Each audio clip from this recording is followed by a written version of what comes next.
Okay, so yeah, like let's get started, guys, without any further ado. Before that, a quick formal introduction on my end. My name is Mohammed Shoaib, and I'm a cybersecurity trainer certified from EC Council. EC Council is the leading organization for cybersecurity domain certifications. Okay, and the demo that we have today is on the first foundational course called Certified Ethical Hacking. Okay, and the version of this course that is running at the moment is version 11, the latest one. Okay.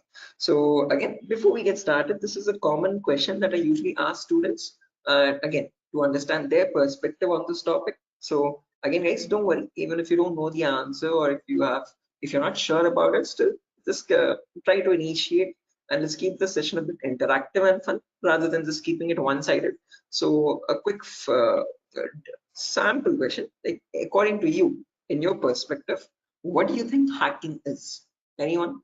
Again, guys, don't worry, I am not asking for any definitive answers or exact to the point answers. Whatever comes to your mind, okay, whatever you think hacking is, please let me know. Anyone?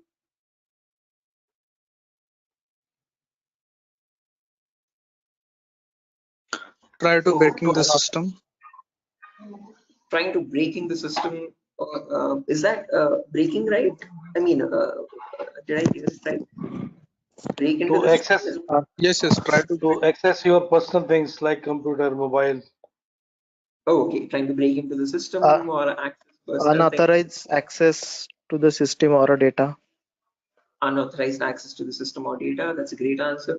Again, all answers are perfectly right. There's nothing wrong with them. Perfectly correct answers. Anything else, guys? Does anyone else want to add anything to it?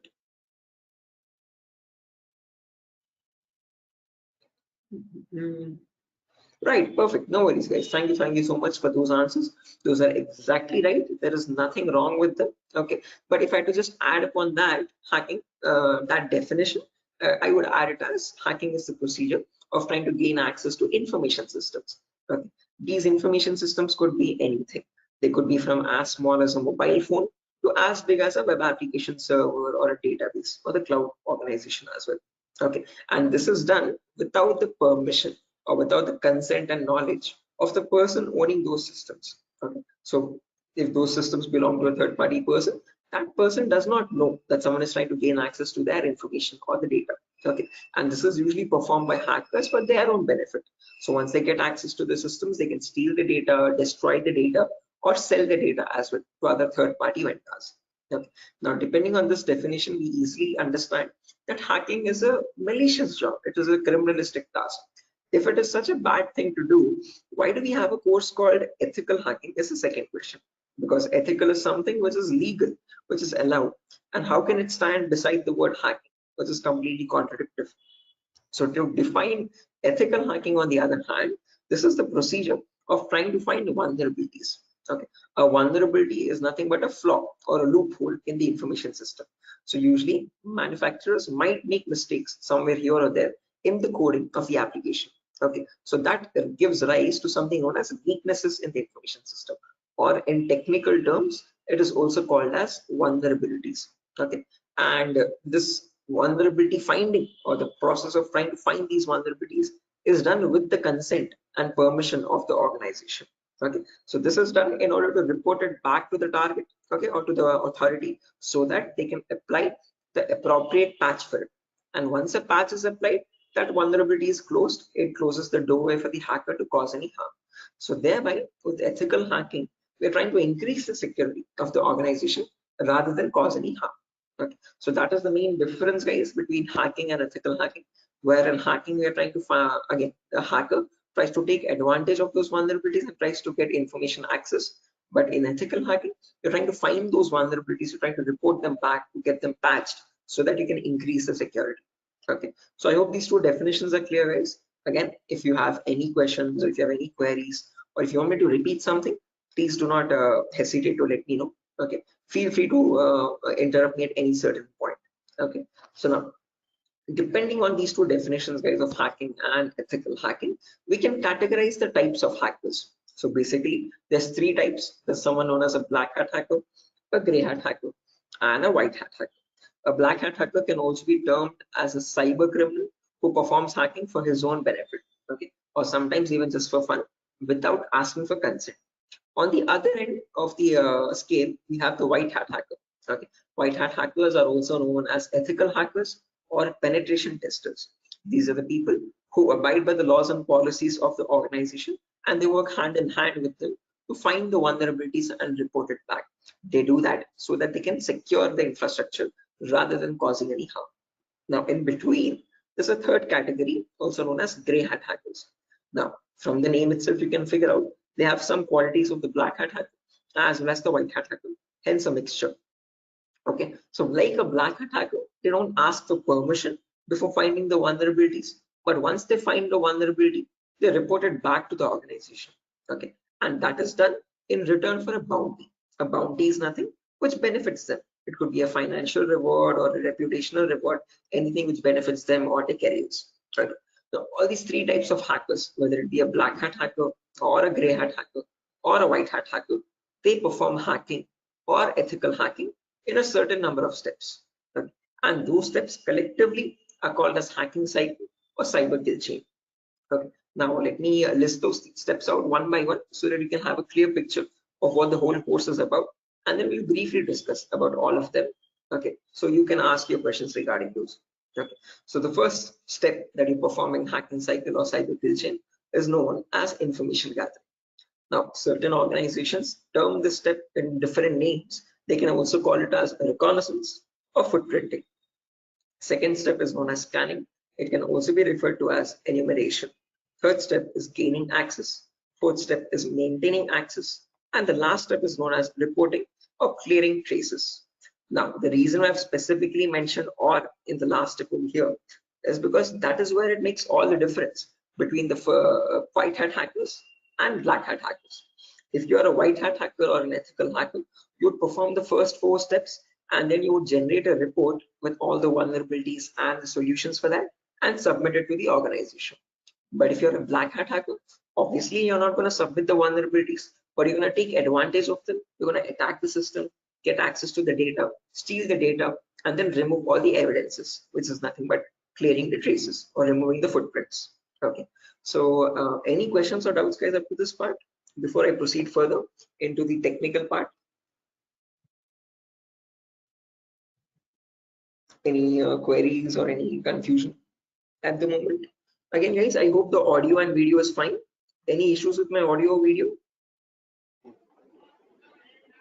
Okay. What is this enumeration, sir? Again, yeah, we'll be coming to that, guys. We'll discuss each of these steps one by one so you have a better understanding of what all of them are. Okay, at the moment, until now, here there are no questions, right? Because I guess there's some issues with the audio or video. Some people are exiting and rejoining again. Any issues, any technical issues with my audio or video at the moment? Okay, perfect. Sir, your voice is breaking. Oh, my voice is breaking. 1 second, guys.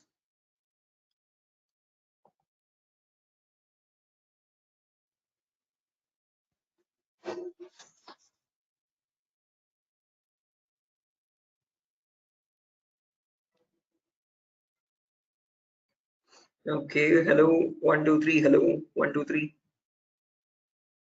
Now it is Guys, okay. it's okay, right? Right, perfect. Clear, sir. Right, let's proceed now, guys, and understand each of these steps one by one so you have a clear picture of what they are. So the first step is information gathering. Again, as the name itself suggests, this step involves the hacker or the ethical hacker to gather as much data as possible about your penetration testing target. Okay, and all this information is gained passively. What I mean by passively is that you get this information from other third-party sources rather than contacting the organization directly. Okay, so for example, if I have a target like Wipro.com, about Wipro.com, I'll start searching online for all the material for it, okay, all the data regarding Wipro.com servers. Okay, the main question is, what kind of data are we talking about over here? And this is the information that we require. So firstly, we try to figure out all the IP addresses and the range of IPs used by the Wipro's main servers or the secondary servers. Then the who is records to understand who is hosting Wipro.com and since when has it been hosting itself. Then the DNS records to understand what information is stored in their DNS servers, domain name servers. Then employee details such as their contact numbers, their email addresses, their usernames and passwords which are leaked, and their home addresses if possible, and so on. So then the domains and the subdomains of Wipro's website, and the operating system information, like what OSs are being used by the servers that are linked with Wipro.com. Now trust me, this guys, that all this information is available online to be gathered. So if I show you a very basic example, let's say if I wanted to find the DNS records for Wipro's organization, all I have to do is go to the browser, and in the browser I can search for a website called DNS Dumpster. This website is available for free for anyone to access. You can click on the first link, and over here you can just search for Wipro.com, and you can click on search, and now this is going to fetch and give you all the information about the Wipro's DNS servers.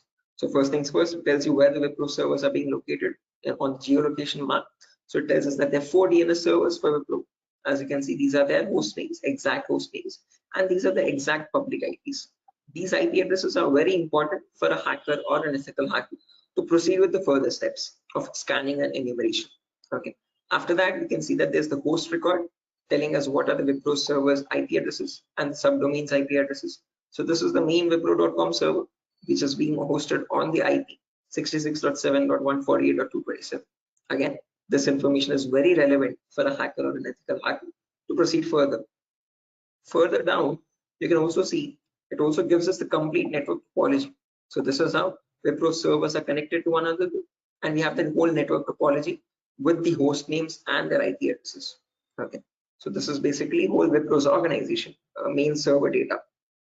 So again, this data is readily available, guys, for anyone to be accessed. That is not the vulnerability. Wipro themselves manually give out this data so that everyone around the world can access their servers. If this information is not given out, not many people will be able to access Wipro services and the website. Okay, the giving out of information is not wrong over here, but not checking if the information that you're giving is secure or not is the vulnerability. Okay, so we have to see that whatever Wipro is disclosing, all these servers one by one are completely secure. Okay, after information gathering is done, then we go to the next phase, which is known as scanning or enumeration. Now, one of you asked me what scanning or enumeration is. This is nothing but trying to get some extra information about the target by making active connections. What I mean by active connections is that you will directly connect to Wipro servers, and from them you will try to fetch the information. Okay. Similarly, when we talk about enumeration, that is about gathering as much information as possible about all the services that are running on the target organization. So in a Wipro's organization, you might have DNS servers, DHCP servers, SNMP servers, Telnet servers, SSH servers. These are the multiple servers, multiple web servers, or multiple other organizational servers. So about each of that server, you need to get information, like what version of services are they running and what applications are they running. So enumeration is trying to gather information about all the servers one by one by making active connections with them. Okay, so you're directly going to ping those servers and you try to fetch the information from them directly rather than contacting any third-party organization. Now, when we talk about scanning or enumeration, there are 3 types of them. There's something known as network scanning, then port scanning, and then finally vulnerability scanning. In network scanning, we can try to figure out on the target network what all devices are active. Okay, so what operating systems are they using, what servers are available, what client operating systems are there. So trying to understand what all devices are they using, IDS, IPS, routers, switches, what all devices are there. On those devices, then you perform port scanning. Port scanning is where you try to figure out what ports are open, and on those ports, what services are there running. Okay, what applications are there running. Then finally, you perform vulnerability scanning to figure out on those services, are there any vulnerabilities? Are there any weaknesses that you can attack on? So during this phase, we'll be using 2 important tools called Nmap and Nessus. So if I just search for enable Nessus over here, this is the tool that is used in organizations as well. So if I click on the first link, as you can see, this Nessus Professional. If I click on buy, it's around $4,000 for 1 year subscription. Okay, quite an expensive tool, and this is the same tool that is used in real-time scenarios. So we'll be working on the same tool in our classes as well. We'll try to understand how to use this tool and how to run or perform vulnerability scanning. The reason why I'm showing you all this is just to make you understand that we will be using real-time scenario tools. Okay, whatever is used in organizations at the moment, we are up to date with those tools. Okay, after if I show you example, as you can see, I have the Nessus installed on my system over here. I'll show you how you can install on your system as well, and you can see you can perform various types of scans, and once you scan a system, it shows all the vulnerabilities one by one, the critical vulnerabilities or medium vulnerabilities, information based vulnerabilities. Again, don't get too confused, guys. We'll again learn how to understand this report. What are these vulnerabilities? What are these different levels of vulnerabilities? We'll understand all that. Okay, but basically Nessus is a tool which can perform network scanning or port scanning and try to understand what vulnerabilities are there on each and every system. So this is an automated tool. We'll learn how to perform automated testing and get a report from it. Once you get a report, you need to perform manual testing also. Okay, and that is nothing but our next phase, which is gaining access. Okay, so this is a huge concept. It covers a vast variety of topics, guys. We'll discuss them one by one. Okay, so the first topic that we'll be learning in gaining access is system hacking. So in system hacking, we'll understand how we can crack or bypass a Windows operating system password. So if you have Windows 7 or Windows 8 or Windows 10 or Windows 11, does not matter.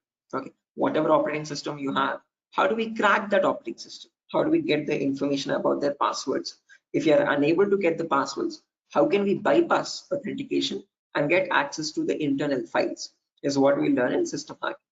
After that comes malware attacks. Malwares are nothing but, in short, malicious softwares. So we'll practically learn how to create each of these malwares, whether it be viruses or worms or trojans, spyware, whatever it be. We'll understand how malwares are generated and how we can protect our system from malwares. Or if there is a malware already installed, how can we detect that malware and prevent it from running further or causing any further harm. Okay, then there's a bonus topic called malware advanced. This is again not included in the CH curriculum. We have just added it as a bonus topic for students to have better understanding about malwares. In this, we'll be sharing the resources to understand how you can create your own malwares by using Python program. So just in case if you know Python, well and good. If not, also not an issue. We'll be sharing the resources as extra material to understand. So if you are interested in malware development also, this is a very important bonus topic for you. After that comes network penetration testing. In this, we'll learn all the common network attacks. So in a network, you have multiple, again, devices, IDS, IPS, multiple different types of servers, like mail server or DNS servers, DHCP servers, SNMP servers, and so on. So we'll understand how to check for vulnerabilities on each of these servers. Along with that, we can perform a few attacks as well. Sniffing attack, man in the middle attack, denial of service attack, or distributed denial of service attacks, DDoS. Okay, and hacking Wi-Fi routers, trying to crack the password of Wi-Fi routers and getting access to those routers. All this comes under network penetration testing. Okay, all the common attacks that we can perform in a local network. After that comes social engineering, where we learn how hackers create fake websites. Okay, whether it be facebook.com, instagram.com, twitter.com, or flipkart.com. How are hackers creating fake login pages? And from those fake login pages, how are they getting the passwords, credentials? So we learn what phishing attacks are, what are the other social engineering attacks through which hackers manipulate victims into getting their passwords. Okay, so we learn all that, and we'll also understand how to prevent these attacks, how to distinguish between a fake page and an original page, and so. After that, we have web application pen testing. In this, we learn all the common vulnerabilities that exist on websites. So again, websites also have some weaknesses, okay, on which attackers can exploit and try to get access to the internal web server data or the internal database data, and so on. So to list out a few, there's vulnerabilities such as SQL injection, cross-site scripting, broken authentication, file upload vulnerability. Now, might sound very technical, guys, but these are the weaknesses using which hackers can get access to your information, to your passwords and usernames. Okay. After that, finally comes hacking mobile phones, where we learn how we can hack an Android phone and get access to that Android phone remotely. After gaining access is done, then we have maintaining access and maintaining access, reporting and clearing traces, where we learn how we can maintain persistent connections.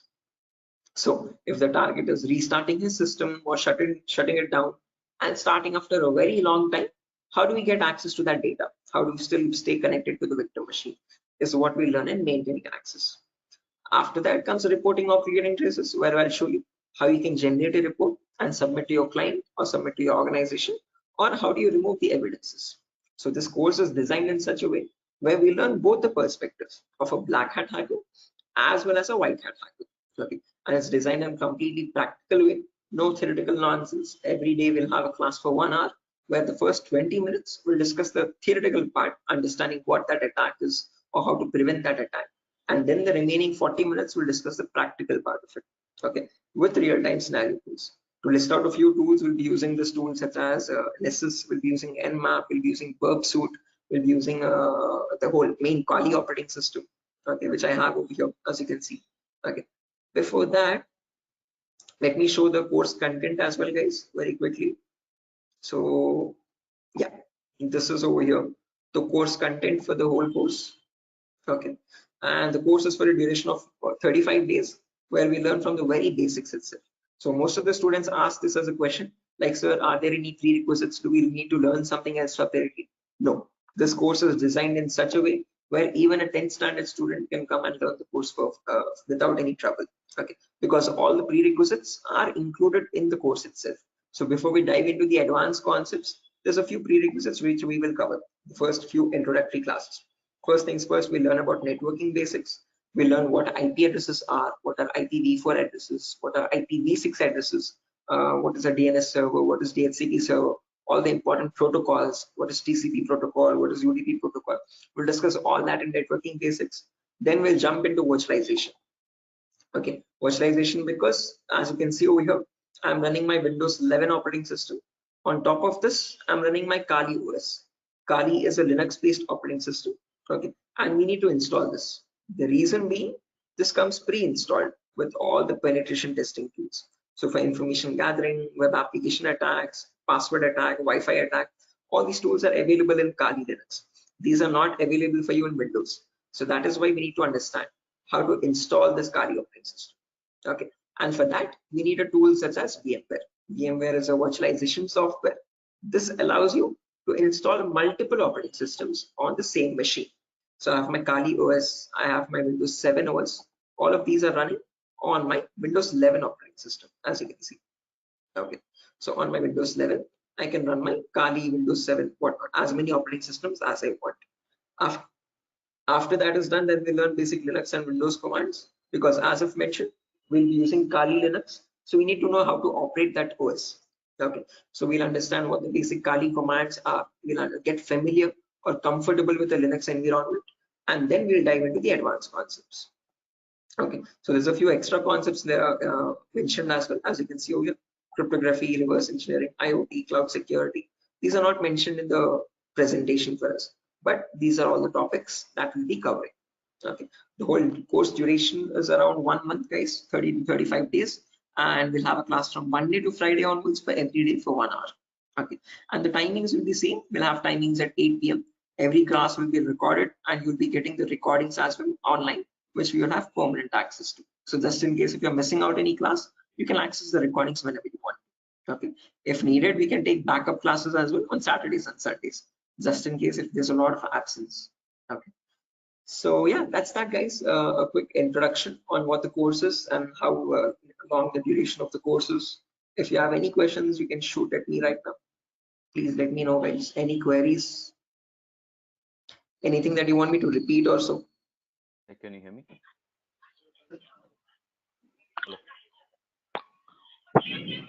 Hello. Yeah, hi. Sir, why we use that websites that you show before this PPT? Sorry, Yogesh, I didn't get your question. Can you please repeat? Sir, we as you said that we use some websites for ethical hacking. So that website that you opened before this PPT, I'm asking about that Yeah. website. The DNS dumpster website, as you can see over here. This is for information gathering, trying to gather information about any certain client. So before we perform hacking, it's very necessary that we know all the data about that organization or the data about that target. So in order to get that data, we have to visit these third-party websites. Okay. Sometimes your organization might not give you that data sufficient for us. Okay, that is why we need to gather that information from other third-party sources, websites like DNS Dumpster and so on. Okay, the more the data you have, the more possibilities you have to attack the system. Okay, the more attack vectors you can find or possible paths you can find to attack the system. Okay. So that is why it is necessary to access these websites and get the data about our target from these websites. Okay, okay, so understood. Right. Any other questions, guys?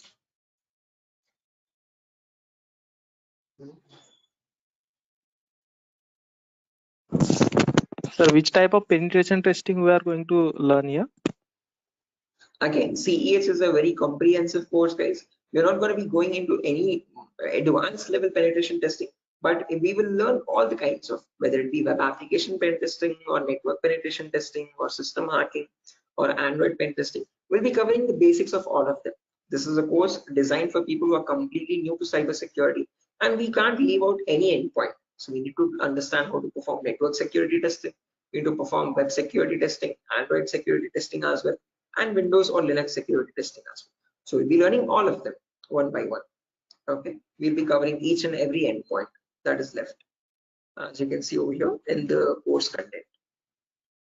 Okay, but as I've mentioned, we won't be going in depth of all of them. We'll learn how to check for security vulnerabilities, basic vulnerabilities, and how to remediate them, how to remove those vulnerabilities. Okay, if you want to learn about any advanced after CEH is done, then you can go with advanced courses such as web application pen testing for bug bounty. This course is specifically designed only for website security testing. So in this, we'll be going with OWASP Top 10. Okay, this is an organization which gives you the list of necessary vulnerabilities that you have to test for, and this course only focuses on web applications, nothing else. Okay, so after CEH is done, then you can choose a specific domain, and depending on your interest, you can choose your specialization. Okay, whether it be website security or Android security or network security or cloud security and so on. So Okay, sir. Thank you. right. Any other questions, guys? No, sir. Right. Okay. After So course completion, certification provided. yes, if anyone is interested in writing the CEH certification as well, we provide support for that also. There's complete pass guarantee. So I usually handle the certifications myself. So if you're planning on writing a So this is certification, job guarantee. this is what? Sorry. Job guarantees. Sorry, I didn't get you guys. Can you please repeat that? Hello. After this course, his job is.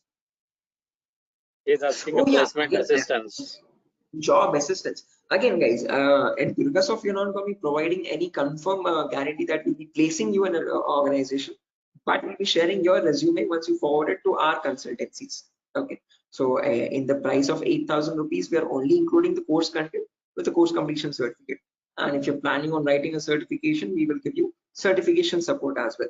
Okay, so at that price of 8,000 rupees, we are not in contact with the complete job placement facility, but we do have few consultancies where we can give you your resumes too. Okay, once you're done with the resume preparation, I'll be helping you out in understanding how to create a resume as well, depending on a cybersecurity profile. I'll be also sharing the common interview questions, and I have a few references as well to whom I can forward your resumes. Okay, and again, we will be giving you the interview calls, and you can start attending interviews over there. Okay, again, it depends on your skill set and your practice on how well you do the interview. So we don't guarantee anything, but we will definitely show you where you can start applying. If it's necessary, I can just give you one source now itself. You can, after your course is done, this is the common website that I usually suggest for students, jobs.null.community. This is a website only specifically for cybersecurity job roles. Okay, nothing else. As you can see, null jobs. This is the website. Okay, and these are all the different domains, and you can start searching over here. So if you're a complete fresher, just click on freshers or internships, and these are at the moment these are the available placements. Okay, so for internships, okay, if you're not into internships, you want a specific job role, you can start applying for VAPT, vulnerability assessment and pen testing. These are the ones at the moment for cybersecurity. After the course is done, you can start applying over here also. So this is one website that I suggest to most of the students once the course is done, so start applying for jobs. Okay, so again, how well you do, it depends on your skill set and your practicing, guys. Okay, and this website is specifically only for cybersecurity jobs, nothing else. Okay, any other questions, guys? No, sir. Thank you. Right, again, if you practice properly and if you're done with the course, guys, and if you're thorough with all the concepts, getting a job in these portals is not that tough. Okay, there's a lot of students from our previous batches as well who have searched for jobs in this nuns.job.co.in, and they found their internships and their jobs. Okay, so again, as I've mentioned, once you sit for the interview, it's all on you. Okay, so it depends on your preparation of how well or bad you do. So we can't guarantee anything, okay, because that's on your skill set, but we can at least show you where you can start applying for jobs. Okay, so yeah, that's that, guys. Nothing further for our session today. And yeah, if you have any queries, again, over here is my number, just in case if you have any queries, technical queries, you can let me know. This is the number over here, 7680069 Hello. 768. Hello. Yeah, I can hear you. Prabin, I can hear you. Yeah. So I just wanted to know. Actually, I'm a working professional. Right. I'm working on the front end side, but wanted to move into this domain. So, what suggestions could you, give me on that side? Again, same, I would recommend if you're completely new to this domain, go with Certified Ethical Hacking, CH version 11. This is a foundational course for people completely new so you'll be learning everything from scratch. After that is done, if possible, if you have time and financial permits you, you can write the certification as well from EC Council. So there'll be a CH examination for 125 questions. Okay. And if you give 75% of them right, you get certified from EC Council. You get a certificate from the US organization. Okay, so that adds edge to your resume. If not, if you are not, again, certification is quite costly. It's around $500. So if you're not planning on writing the certification, I would recommend doing some extra advanced courses as well after CH is done, and then add that at least to the resume to build some edge again. Okay. Okay. And is there any coding involved here, or is it into completely into, the No, security part? not at all. In CEH, you don't have any requirement for coding level language. But if you're planning on going for some advanced courses like web application pen testing or profile security testing, there you might need to have some basic knowledge. Okay. So when we talk about web application, it is necessary that you have basic knowledge on HTML and JavaScript. Okay. But when we talk about CEH, the foundational course, for this we have no requirement for any coding level language knowledge. Okay. And what kind of roles we can apply after the completion of this course? Like someone is if having 5 years of experience and he has transited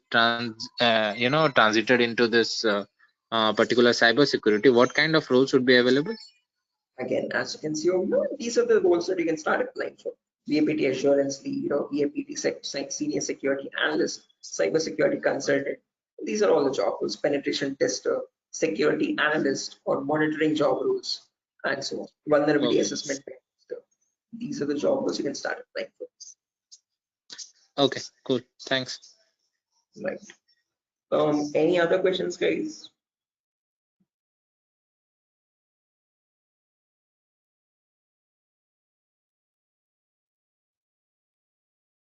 Right.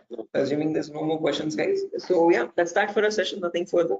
Again, we'll be starting the course from Monday onwards, guys. Tomorrow and day after tomorrow, we'll be having the same demo.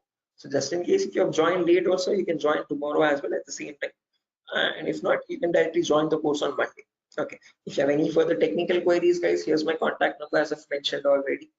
Although if you have any queries regarding the course date or again course fees regarding that, you can contact the institute. Okay. So yeah, that's that, guys.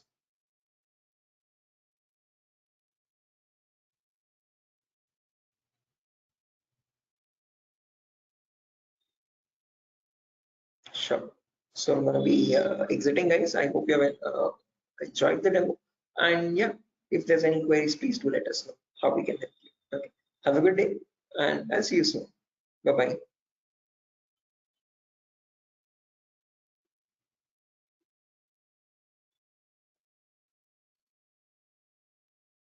Thank you, guys. Thank you.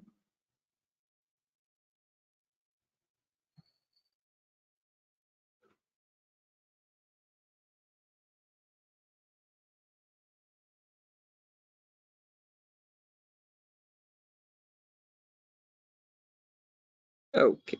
Hello, guys. Can you hear me now? Biswajit Singh, Rakesh, Ravikiran,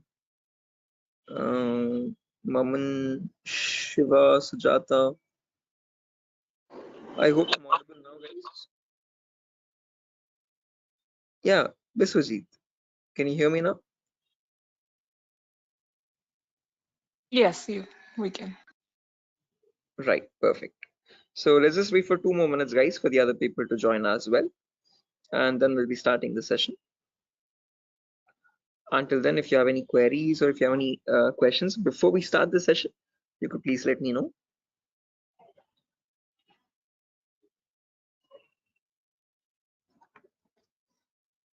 So, Yes, I excuse can me, hear sir. you. Yeah. So, is this the same demo was on Sunday? Yes, the same demo itself, guys. Oh, okay. I have attended on Sunday, so I thought it would be some different or what. No, Okay. it's the same demo, guys. A shorter version of that same demo. Again, we'll be starting the live classes, or the course is going to start from Monday onwards. So just in case we're planning on joining the course, you can join from Monday. The first class will be on networking concepts. Okay, thank you. Tomorrow as well, we'll have one last demo. So Thursday and Friday, today and tomorrow will be the last demo sessions, just in case if students have missed out the previous demos, they can join. That's one last chance for them. And then from Monday, we'll be starting the course itself. Yeah, okay. So just in case, guys, if there's anyone who has already attended this demo session, again, just a heads up, this is going to be the same demo. It's not going to be any different from the previous ones. Okay, this is just backup sessions or backup demos for people who could not join earlier. Okay. Okay. Thank you, sir. Sure.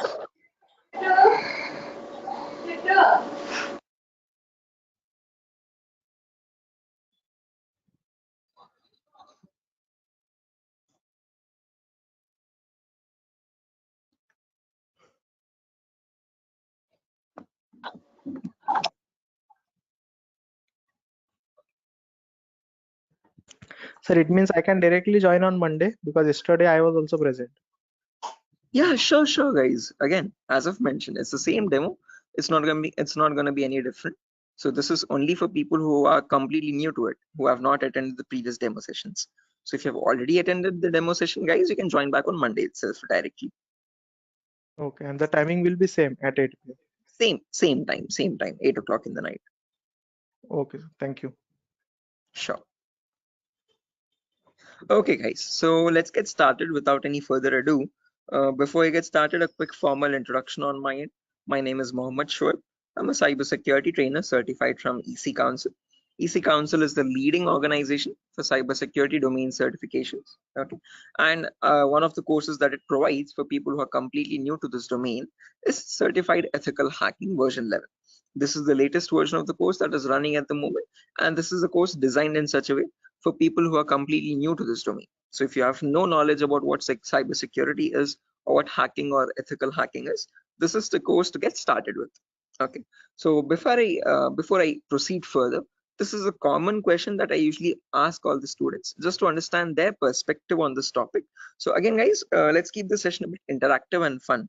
So my first question to you is to understand what your perspective is on hacking.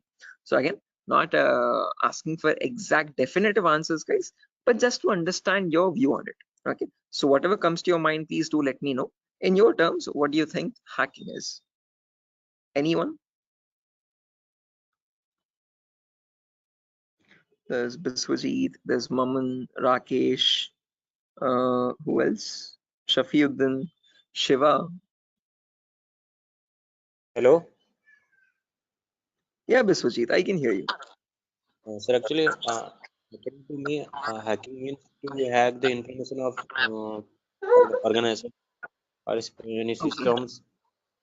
Right, yeah, hacking information or getting access to the information of organization systems. That's a good answer, Biswajit. Anyone else, guys, who wants to add anything to that? That's a perfectly right answer. There's nothing wrong in it at all.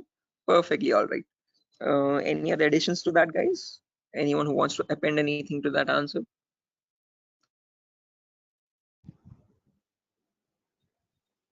Okay, no worries. Shiva, you were about to say something? Your mic was unmuted for a while. Did you have an answer? Okay, no worries, guys. So let me just add on with Biswajit's answer. So if I had to define hacking on, depending on using on his words itself, hacking is nothing but the procedure of trying to gain access to information systems. Okay, now these information systems could be anything. They could be as small as a mobile phone to as big as a database or a web application server or cloud organization itself. Okay, and this gaining access to these devices is done without the permission and the consent of the person owning those systems. Okay, so the organization who owns those systems has no clue that someone is trying to gain access to their data. Okay, and this is usually performed by hackers for their own benefit. So once they get access to the data, they can steal it, they can destroy it, or sell it on the dark web to other third-party vendors. Now, if hacking seems such a malicious job, why do we have a course called ethical hacking? Is the second question. Because ethical is something which is completely legal. And how could hacking become legal now? That's the main question. So when we talk about ethical hacking, on the other hand, guys, this is the procedure of trying to find vulnerabilities. Okay.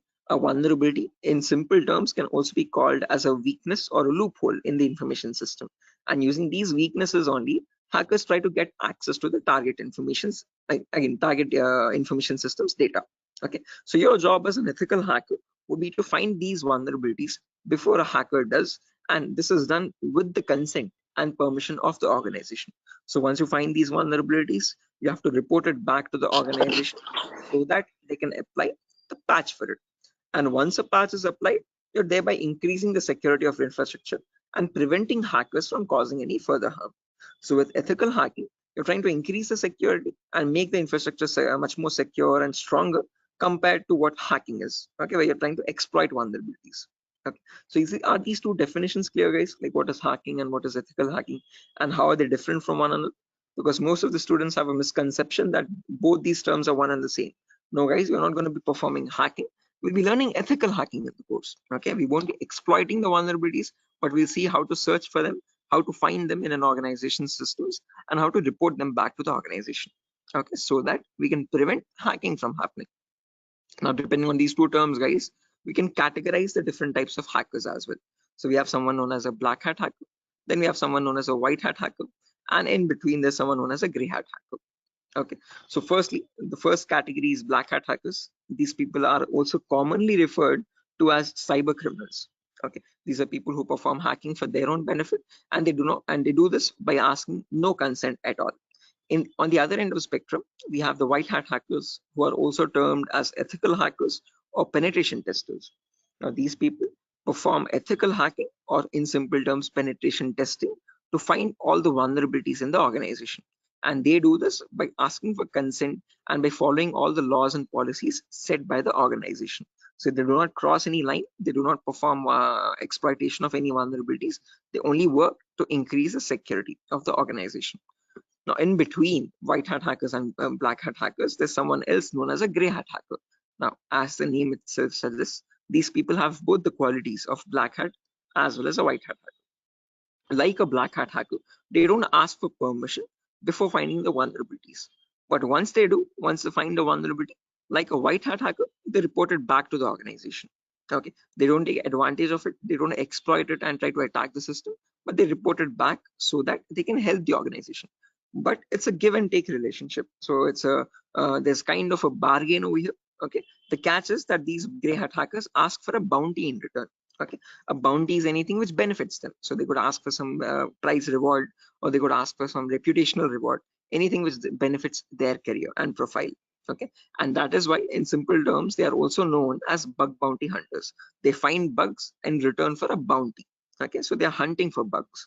Okay, now all these three types of hackers, whether we take black hat hackers, gray hat hackers, or white hat hackers, they perform hacking or ethical hacking in a certain number of steps. Okay, and they follow a procedure, a systematic procedure. That systematic procedure is known in simple terms as hacking cycle or cyber kill chain. Okay, various organizations categorize these steps into various numbers, but if I had to summarize it up, there are 5 important steps in hacking cycle or cyber kill chain. Whether you take a black hat hacker, or a white hat hacker or any kind of a hacker, he needs to follow the same procedures as well. Okay. Now let me list them out first, and then we'll discuss in detail about each of them, so you have a clear picture of what the whole course is about. Okay. So the first step is known as information gathering. It can sometimes also be referred to as reconnaissance or footprinting. So they are one and the same term, guys. Don't get confused. Various organizations use various terminologies, but whether you hear information gathering or reconnaissance or footprinting, all the three terms are one and the same. After that, you have scanning, which can also be referred to as enumeration. Then you have gaining access. Then you have maintaining access. And then finally, there's a reporting or clearing traces. Now, the reason why I've mentioned or over here in the last step in capitals is because to make it a note to understand that this is the only step where you have a difference between black hat hackers and white hat hackers. Now, whether you're any kind of a hacker, whether it be black, white, or gray, the first four procedures are to be followed mandatorily. So you have to follow those first four procedures in the same order.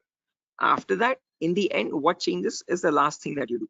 Okay, if you're a white hat hacker, you would definitely report all the vulnerabilities that you have found with the remediations, with the solutions to remove those vulnerabilities. If you're a black hat hacker, definitely you're not going to be giving any solutions, and obviously you won't be reporting it, but you will try to remove all the evidences. So whatever harm you have caused, whatever data you have stolen, you might leave some footprints here and there. Okay, so that is why it's very necessary that you remove or clear those footprints so that you cannot be traced out and you stay anonymous. So that is known as clearing traces in simple terms. And in our course, we're learning both the perspectives, how we can generate a report and submit to the organization, or how hackers clear the traces and remove all the evidences. Okay, now let's briefly discuss about each of these one by one, guys, so you have a better idea on the whole course. But before that, any questions, guys, for anyone? Again, please feel free to interrupt me at any certain point.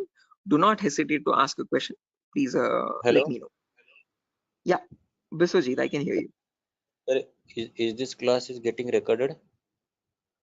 Yeah, this will be recorded, definitely. Every single class that we take will be recorded and will be uploaded to the Google Drive. So even once we start our course as well, the whole duration of the course, every single day we'll take a 1 hour class, and each class will be recorded and uploaded to the Google Drive. So that Okay, just sir. in case if you're missing out, if you're absent for a session, you can access the recordings whenever you want to. Okay. Okay, sir. Actually, from the starting, you told about hacking and ethical hacking. So, Mhm. could you please briefly tell me? Hacking means like you're hacking the particular credence, some credential information, like something personal information you are hacking. But ethical hacking was that I did not get it properly. Good question. Again, Biswajit, when we talk about hacking, this is something that cyber criminals perform. Okay, hacking is where you're trying to get access to information devices. Okay, and using those information, what you do with that information defines what kind of hacking you do. Okay, so in ethical hacking, we are trying to understand how hackers are hacking that information. So what are the procedures are they following, and how are they actually finding that vulnerability, and how are they checking for those vulnerabilities on the systems? Okay, so we as ethical hackers try to find those same vulnerabilities that hackers use, and we try to rectify those vulnerabilities. We try to apply the patches for them. Okay, so just like how That means hackers do it, we are going to do it that in an means ethical manner. Yeah, okay.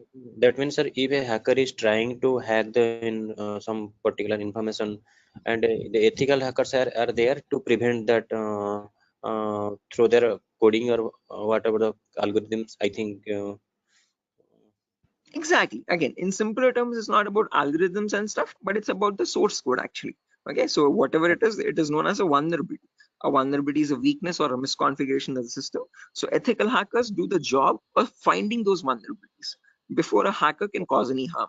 Okay, and once the vulnerability is found, they disclose it to the organization, and organization will remove that vulnerability so that your systems are secure. Okay. Sir, then although you told about the black hat hackers, Mhm. red hat, and gray. So what are the Mhm. what are the job responsible of the three hackers? Again, yeah, I'll be coming to that as well, Biswajit. So when we talk about ethical hackers, we have a certain few job roles that we can apply for. I'll be discussing that at the end of the class. Okay, until this part, any questions at all? Okay, hacking cycle. And you information gathering, scanning, in information. You will tell detail about this chapter, I think. Right now, yeah, that's the main thing to do right now. I'll be doing that now. Okay. Sir, you continue. Sure. Right. Anyone else, guys, who has any other confusion or any issues with the clarity? Mamun, Shafiuddin, Shiva. Right. Okay. Now let's briefly discuss about each of these terms, guys, one by one, so that you have a better picture of what we are going to be discussing in the course as well. Okay. So the first step is information gathering. Okay. As the name itself says, information gathering is nothing but trying to gather as much data as possible about the target organization. So if we take a client, for example, Wipro.com, for the time being, we need to gather information about Wipro servers. Okay. Now the main question is, what kind of information are we talking about over here? And this is the information as follows. Okay, so we try to gather information such as the IP addresses or the range of IPs used by the Wipro servers, then the whois records to understand who is hosting Wipro's website, and since when it has been hosted, when was it last updated, when will it expire, then the DNS records to understand what data is stored in the DNS servers, then employee details such as the contact numbers, email addresses, usernames and publicly leaked passwords, and domain names of the Wipro.com, subdomains of Wipro.com, and operating systems. So what OSs are they using in their organization? So if I give you a very basic example, I can just go to my browser, and in the browser I can search for a website called DNS Dumpster. This is a common website that I usually show in the demo sessions. So if I search for DNS Dumpster, I get the first link. Now this is an example of information gathering. So you're trying to gather information about Wipro.com from other third-party sources. So right now in this step, we are gaining information passively. What I mean by passively is that we are not contacting Wipro.com directly, but we're trying to gather information about Wipro.com from other third-party sources, such as DNS Dumpster. Now when I click on search, I can notice this gives me all the information about Wipro's DNS servers. Okay, so at the moment Wipro has 4 DNS servers with these host names and these exact public IPs. So these IP addresses are very important for a hacker or for an ethical hacker to proceed further in the further steps of hacking.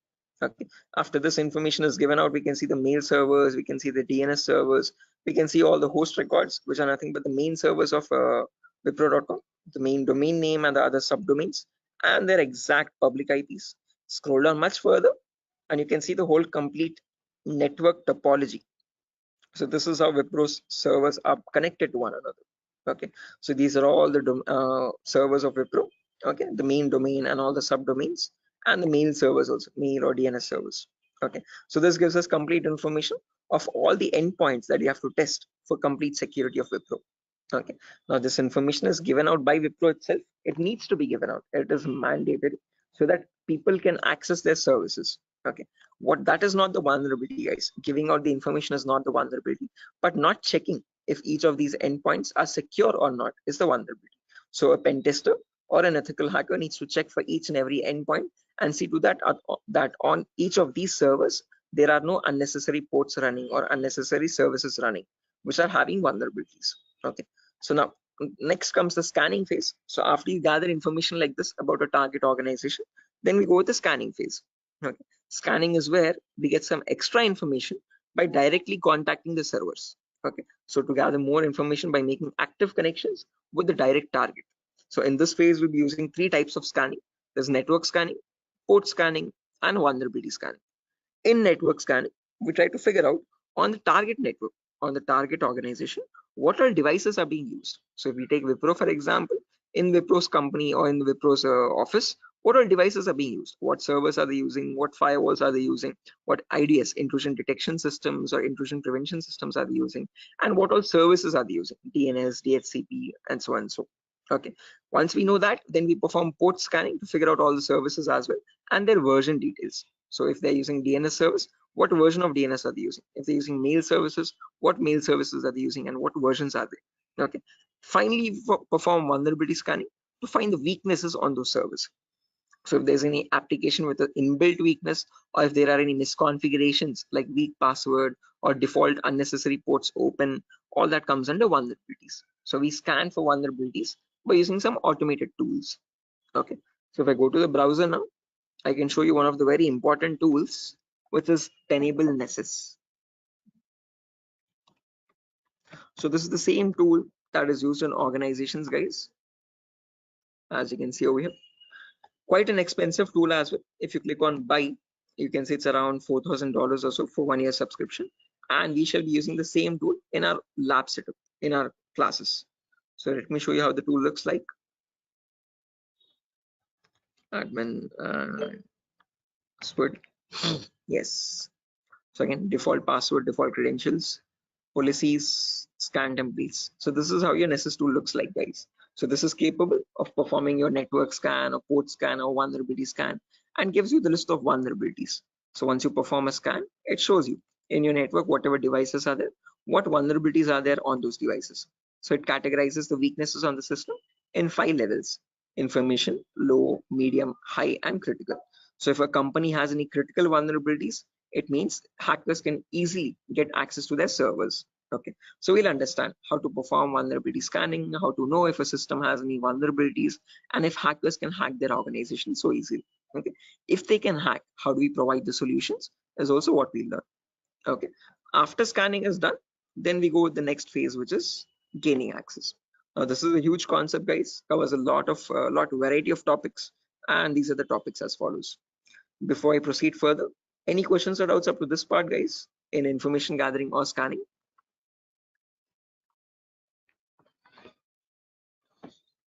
Biswajit, Mamun, Shafiuddin, Shiva, please do not hesitate, guys. If you want me to repeat something, I will definitely do. Sir, Yeah. Sir, please repeat that first part. Which one? Like before gaining access, you told us some gathering information. Like I understood that what if their system in vulnerability in the system, so hackers are easily hack that system.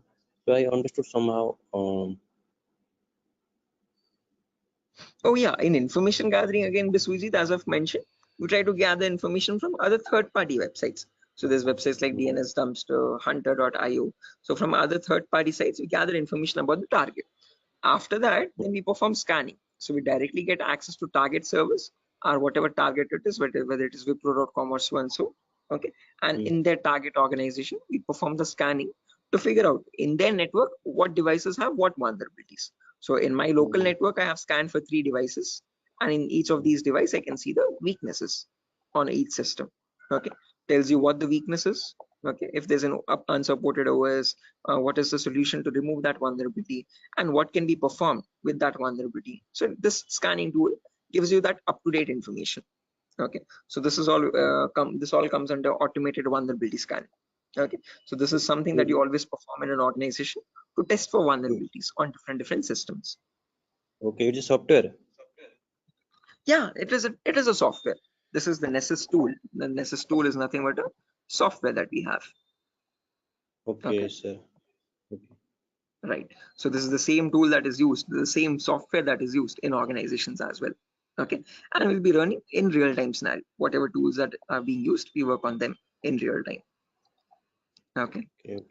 So yeah, now proceeding further, after all this is done, then we go with the gaining access phase. This is where we try to perform various kinds of attacks to get access to the systems.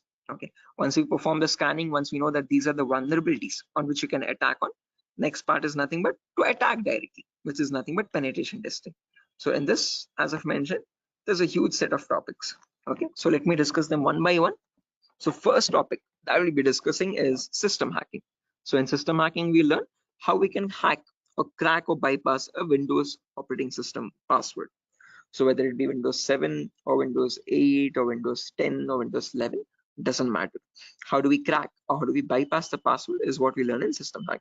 So if your system is password protected, how can you crack and understand what the password is in clear text? Or if you're unable to crack it, if it is too tough to crack, how can you bypass that password and still get access to the internal files is what we learn in system hacking. After that comes malware attacks. Malware is in simple terms are nothing but malicious softwares, and we'll practically know how to create each of these malwares. So people think that viruses are on the only malicious softwares available on internet, but that's a misconception. We have multiple malicious softwares. We have viruses, we have worms, trojans, backdoors, spyware, rootkit, whatnot. There's tons and tons of malwares, and there's thousands and thousands of malwares added every single day. So we'll practically learn how to create each of these malwares and how to prevent our system from getting attacked by these malwares, or how to detect for malwares on our system. Then comes network penetration testing. Okay, In network pen testing, we learn all the common network vulnerabilities. Okay, so in an organization, in a local network, there are multiple services. There's DNS service, Telnet service, SMTP service, DHCP service. These are all the services or protocols used in a common organization. So we learn how to test for weaknesses on each of these servers. And after that, we'll also learn how to perform network attacks like sniffing attack, man in the middle attack, DOS attacks, or hacking Wi-Fi routers and cracking Wi-Fi router passwords. All this comes under network pen testing. Then comes social engineering, where we learn how to crack passwords from websites. Okay, so how do hackers make fake login pages, Facebook page, Instagram page, or a Flipkart login page, bank login pages? How do hackers get your passwords from these pages? Okay, how can they create fake login pages and send them to the victims and perform phishing attacks? All this comes under social engineering. Then finally comes web application pen testing, where we learn all the common website weaknesses. Okay. Is this useful for SOC analyst role? Yeah, Shafiuddin. We'll be discussing a very basic tool called Splunk as well. That is very important for your SOC analysis role. Okay. SOC is nothing but Security Operations Center, guys, just in case if anyone is confused. Okay. In SOC job roles, we usually see how to monitor and detect threats. Okay. Threats are nothing but attacks. Okay. So for that, we'll be discussing a very basic tool, a very important tool actually, but the very common tool used in SOC, which is Splunk. So this course is helpful for that as well. Shafiuddin. Okay, now after that, coming back to our topic, guys, as I've mentioned, we'll be discussing web application vulnerabilities, where we learn all the common website weaknesses. Now again, this might sound a bit technical, guys, okay, but these are a few common weaknesses that exist, such as SQL injection, cross-site scripting, broken authentication, file upload vulnerability, and so on. So these are the weaknesses that hackers use to get access to the web server, okay, or the databases in the backend. Okay, after that, we have hacking mobile phones, where we learn how to hack or crack an Android application phone. Okay, so how do we use Trojan attacks and get access to the Android phone remotely? Okay, after this is done, then we have two small topics, which are maintaining access and reporting or clearing traces. So this is the most important concept, guys, gaining access. After that, we need to know how to maintain persistent connections. So how do hackers maintain a connection even if the system restarts? Okay, is what is known as maintaining persistent connections. After that, we have reporting or clearing traces, where we'll see how to generate a report and submit to the organization. Or if you're a black hat hacker, how do they remove all the evidences? How do they clear the traces? Okay. Now, since not everyone is from a technical background or might not be from a technical background, we will discuss a few prerequisites as well. Okay. So the course is designed in such a way where you don't have to learn anything separately from outside. So if this is in a way to even a 10th standard student to understand this course in a simple and sufficient manner. Okay, so before we dive into all the advanced concepts, we'll be discussing these 4 prerequisites or 4 to 5 prerequisites.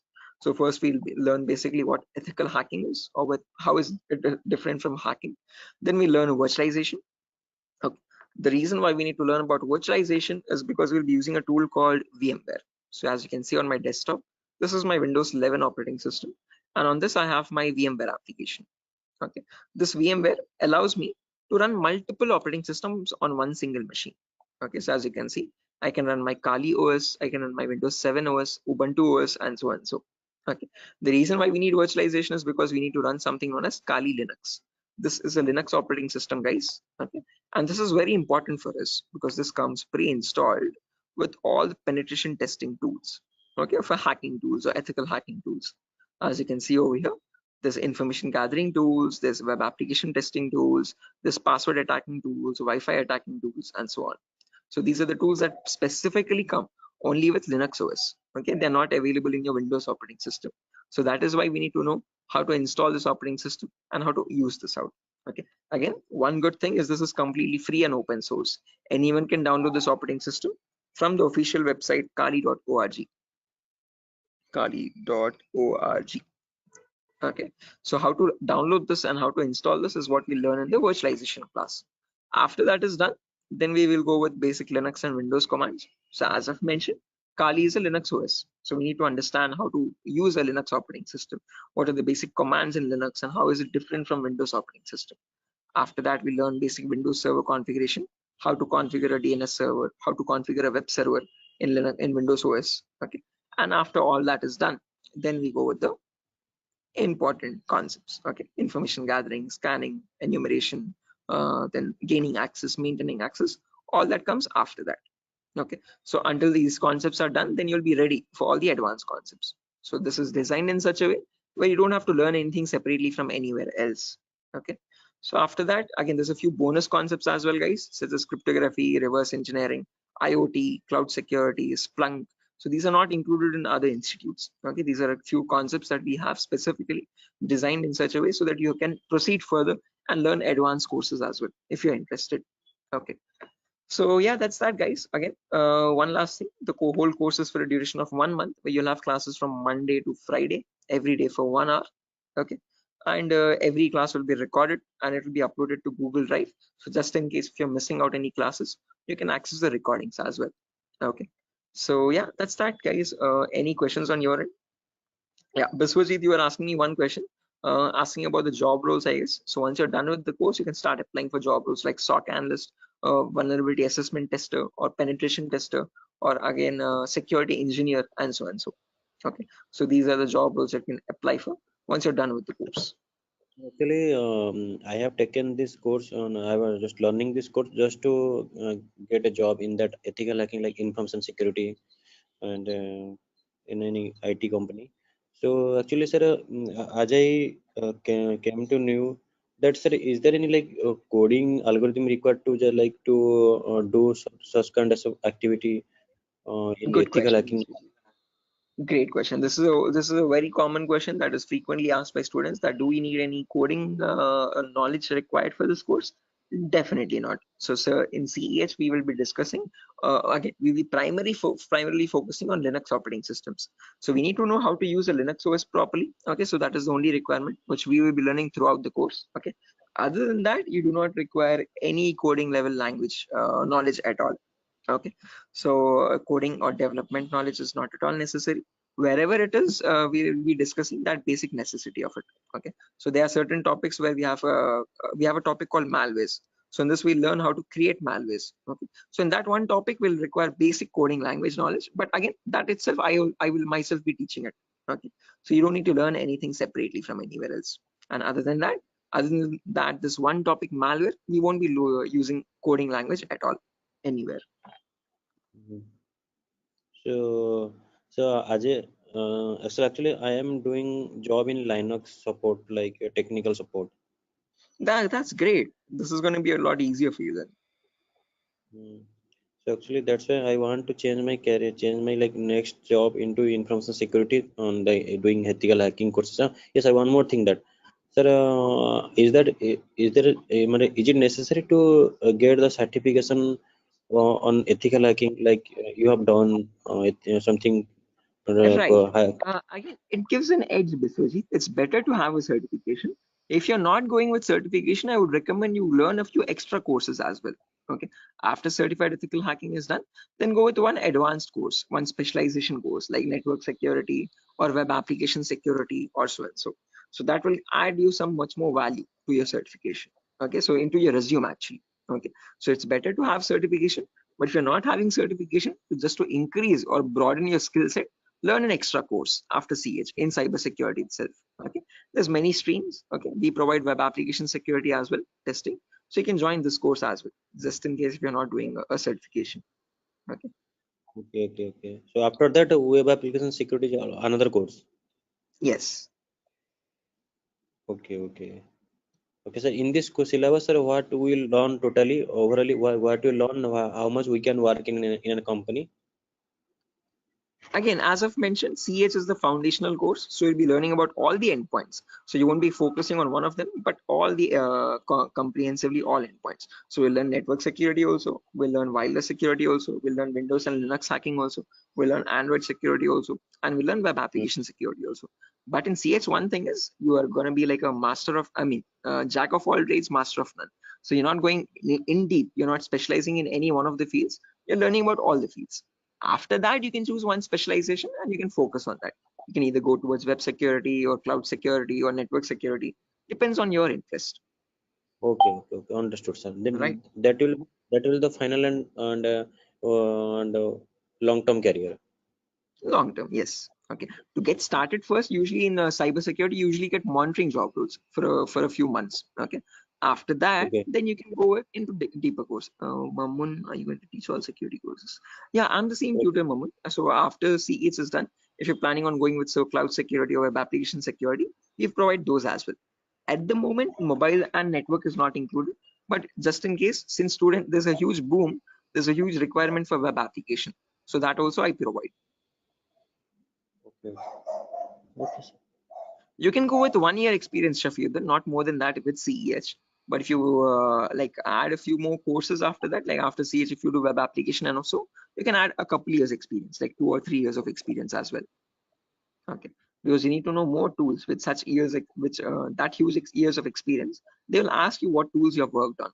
Okay, so it's better you have a few knowledge on those tools. So with more the courses, you get more experience with different tools. Okay, sir. So will you please help with practically all the things? Again, the whole course. Oh, is it back-to-back training? Yeah, Mamun. Again, after the CH is done, I usually take separate classes for web application students as well who are interested to join that. Okay, so that will be a back-to-back session directly. Again, yeah, coming back to you, Biswajit, you were asking me something. What was the question again? I forgot. No, no. Actually, I was asking, sir. What, sir? Forget. Anyway. I forgot as well. But let me try to recollect. Does anyone else remember, right, guys, what Biswajit was asking? Practical, yeah, good question. So again, the whole course is designed in such a way where it is 20-40 ratio, guys. So out of all the 60 minutes that we have every single day, the first 15 to 20 minutes will discuss the theoretical part. The remaining 40 minutes will discuss the practical part itself with real-time scenario examples. I'm not going to be boring you with theoretical knowledge. Only in the demo class and only in the first few introductory classes we'll discuss theoretical concepts. Once we start from the information gathering, everything is going to be completely practical based, okay, with tools that are used in real-time scenario. Are you teaching cloud security? Yes, I teach cloud security as well, Biswajit. Okay, but again, as I've mentioned, that is usually taken up after CH is done. Okay, so we'll discuss on AWS security and again, mostly on AWS itself. Actually, I wanna make my career into that like cloud security part. That's why I was thinking how much practical you will teach here and how much we can be skilled enough in this course, so that we can be confident enough while attending the interview. So, will you please discuss on about the some like mock interview questions and resume building? Definitely, I will help you. I will send you sample resumes as well to understand how to create a resume for a cyber security profile. Okay, and along with that, I'll also share the commonly asked in interview questions. So I have a PDF document prepared for that specifically, which I share with all the students after the course is done for all the cyber security related interview questions. Okay, so I'll be sharing all that as well. Okay, sir. No, because I have planned after completion of this course, I have planned to move on cloud security by practicing those questions and all the practical things. Definitely. Again, if necessary, I'll be sharing the resources as well, Biswajit, separately for you regarding your cloud security content. Okay. So if you're planning on doing a course after CS is done, then you can contact me for that. We can do that course separately. Okay, sir. Okay, it's not included with Durga Soft at the moment, but again, yeah. Okay, sir. Sure. Any other questions, guys, at the moment?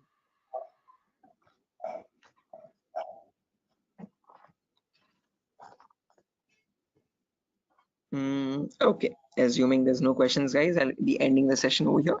And yeah, that was great interacting with you guys all, Biswajit, especially with you because you have asked a lot of questions.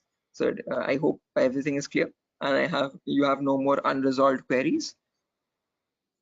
Okay, and now yeah, I understood. I will follow that like recording also. If I got any doubts and demo sessions, I will ask you in the next class. definitely, sure, definitely. Again, guys, if necessary, here's my contact number as well, 76800697768. If you have any technical queries, you can contact me over here. If you have any queries what other technology we should know, again, Mamun, as I've mentioned, it's better to have Linux knowledge, Linux commands knowledge, and how to use a Linux operating system, and basic networking knowledge. What are IP addresses, what are IPv4, what are IPv6 addresses. If you do not know these also, as I've mentioned, all these are included in the course itself. So these are the prerequisites which are required. But again, I have included them in the course just in case if you're not familiar with them. Okay. So there's no prerequisite for joining the course. All you need is a good laptop to run the practicals. Okay, minimum requirement would be at least an i3 processor, oldest to oldest i3 processor, and minimum to minimum 6 GB or 4 GB RAM. If you have 8 GB, that is recommendable. Okay, recommended. But if you have minimum 4, it might hang a bit, but it will work. Okay, so one important requirement is you need a laptop or a device for practicing, because we have a lot of practicals in the course. Okay, so other than that, nothing else is required. Okay, just interested mindset and a device to practice on. Those are the only 2 requirements for this course, nothing more. Okay. Right, so yeah, that's it guys, nothing further for the session today. If you're interested to join the course, you can join this from Monday. We'll be having the first class on Monday for networking concepts. Okay, and after that, yeah, tomorrow as well there's another demo session. So just in case if anyone is planning to join a demo again, you can join it tomorrow at the same time. If not, we'll be starting the course from Monday itself directly. Okay, thank you, sir. Okay guys, good day. Thank you for joining the session. It was great interacting with you, and I'll see you soon guys. Bye, have a good day. Thank you, sir. Good night. Thank you guys, good night.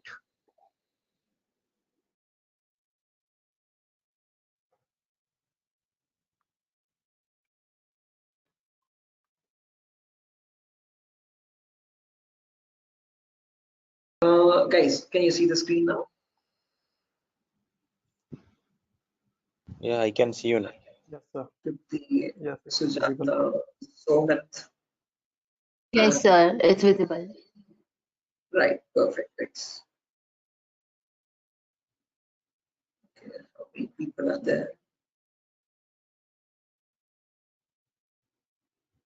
Vikiran, Rakesh, Biswajit, Prashant, Shiva, Somat. Okay, perfect.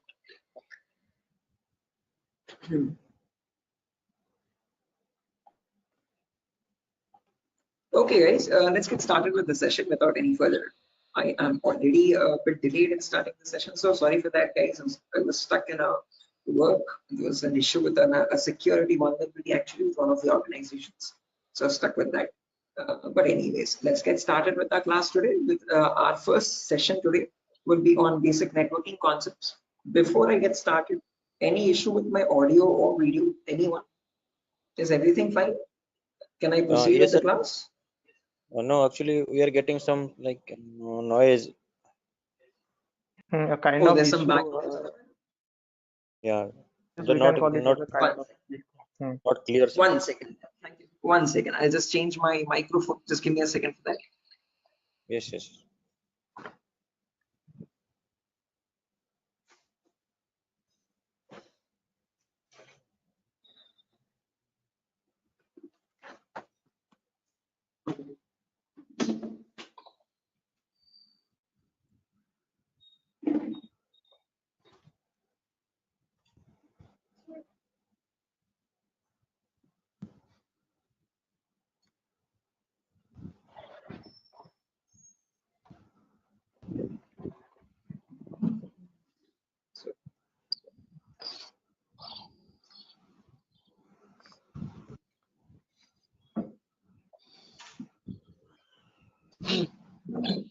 Okay. How does it sound now, guys?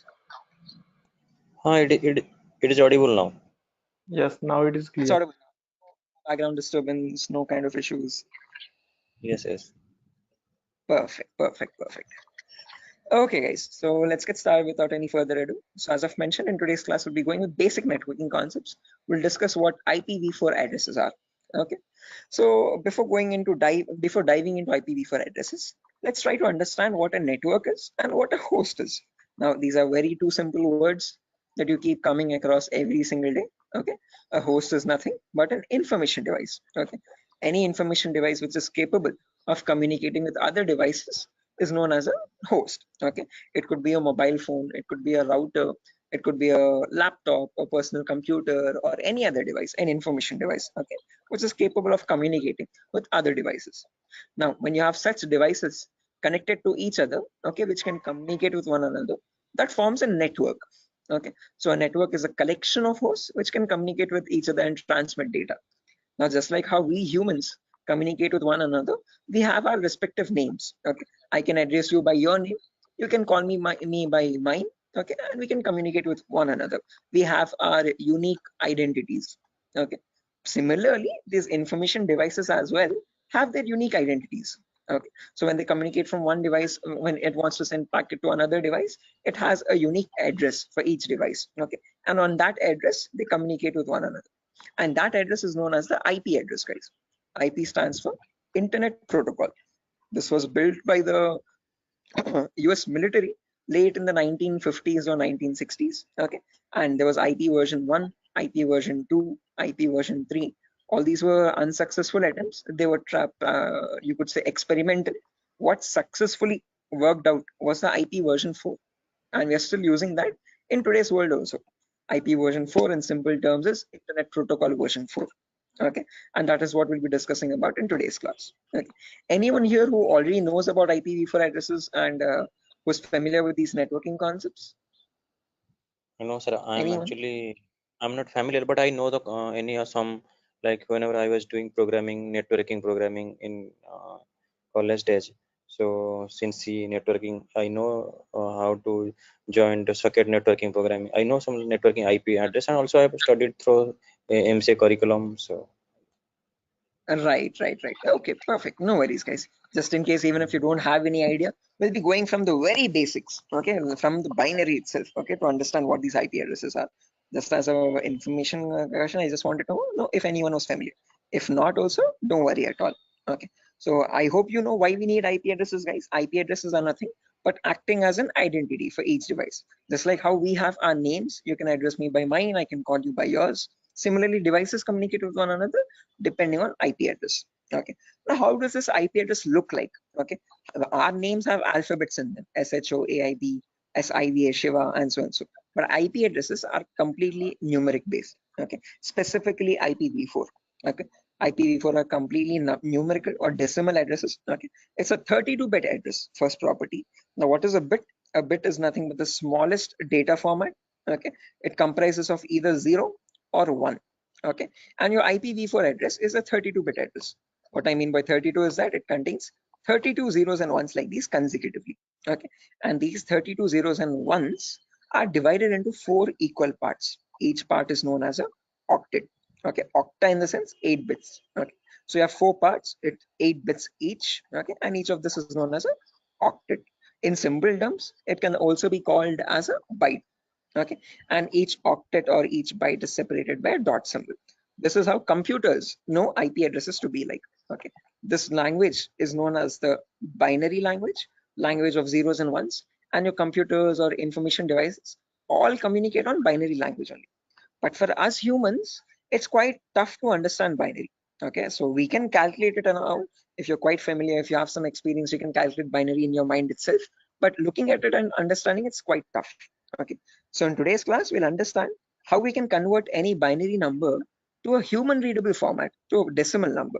Okay, decimal numbers are from 0 to 9. Okay, these are human readable, what we use regularly from day-to-day life. Okay, what computers communicate on is binary data. Okay, so today we'll understand how to convert binary data to decimal data and how we can range the IP addresses. Okay, before that, a quick introduction on data formats. As I've mentioned, 1 bit is nothing but a value of 0 or 1. When you combine 8 such bits, that becomes a byte. Okay, in simple terms, it can also be called as an octet. When you combine 1024 bytes, that becomes a kilobyte. Your textpad files, your contact applications and all these are in kilobytes of data. Okay, when you combine 1024 kilobytes, that becomes a megabyte. Okay, your PDF documents or your music files are in megabytes of data. 1024 megabytes becomes a gigabyte. Okay, your movie files or larger softwares are in gigabytes. 1024 gigabytes becomes a terabyte. Your hard disk is in terabyte storage data, and 1024 terabytes becomes a petabyte. We have never used petabytes until now. This petabyte data is usually used by cloud organizations. Okay, OneDrive, Google Cloud, blah blah blah. Okay, now let's understand how to convert this bit data or binary data into decimal data. Okay, so what I've done is I've taken down this first octet over here, 10101010, and I've written it down over here, as you can see, in an expanded format. Now to convert this, there are 2 simple methods. Method number 1 is there's two simple steps to it, not methods, sorry. Okay, there's one method only. Okay, and with two simple steps. Okay, step number one is you write down the values from 2 to the power 0 all the way up to 2 to the power 7 from right to left. Okay, why specifically 2 to the power? Because this is binary data. You have only two possibilities, either a 1 or a 0. So first 2 power 0, then 2 power 1, then 2 power 2, then 2 power 3, then 2 power 4, then 2 power 5, 2 power 6, and 2 power 7. Let's write down the values for that. 2 power 0 is nothing but 1. Anything to the power 0 is always equal to 1. Okay, that is a mathematical rule. 2 power 1 is equal to 2. 2 power 2 is nothing but 2 into 2, which is 4. 2 power 3 is 2 into 2 into 2, that is 8. 2 power 4 is 16. 2 power 5 is 32. 2 power 6 is 64. And 2 power 7 is 128. Okay, now to convert this number, all you have to do is, just a second guys, let me open up Zoom so that I can draw on the screen. Give me a second.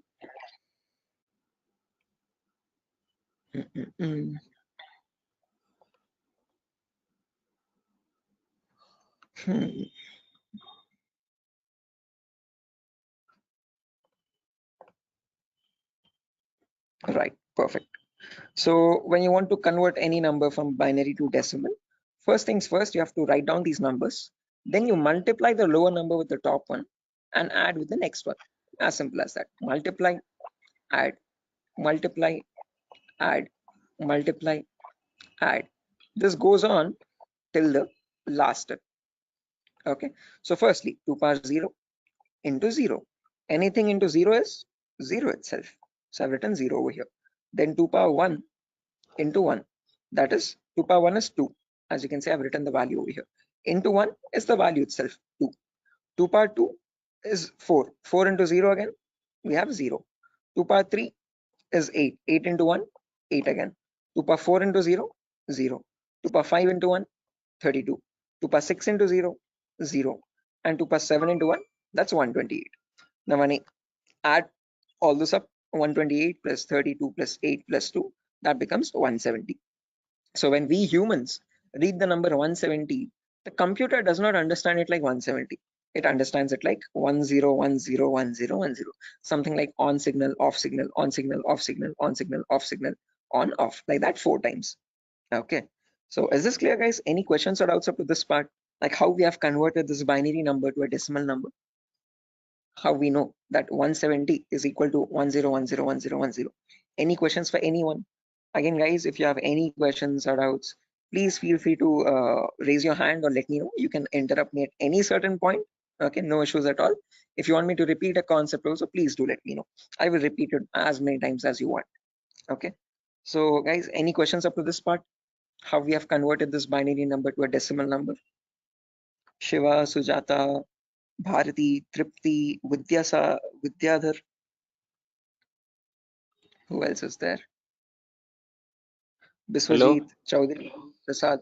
Hello. Yeah, Biswajit. Sir, you spoke about binary to decimal conversion. Sorry, decimal to binary conversion. Am I right? No, binary to decimal. I've converted Binary. this number 10101010 to So decimal number 170. all the numbers was converted into binary as a decimal. All the binary number is converted into decimal 170. Right. This specific number 10101010. Okay. How did we do that? We wrote down these numbers 2 power 0 all the way up to 2 power 7. Multiply the lower number with the top one and add with the next one. Multiply and add, multiply and add, multiply and add. And that's how I got the final result as 170. So this 170 in binary is equal to 10101010. Right. Is this clear, Biswajit? Yes, I am clear. I know and I clear. Perfect. If everyone has understood this, guys, I have another number over here, as you can see, 01011010. Can everyone convert this value and give me the answer for that? Take your time. You have the table over here as well. Okay. And as I've mentioned, you need to multiply the row number with the top one. And just go with the next. Multiply and add, multiply and add. Okay. Take your time, guys, and let me know.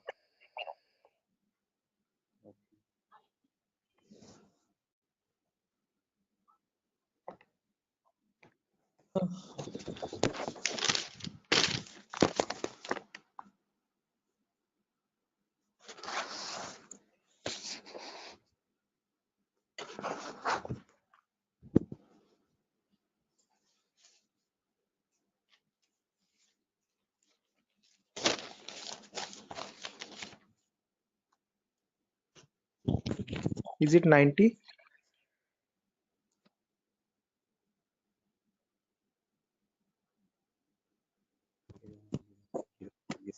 Should be 90. Correct answer, guys. 90 is the correct answer.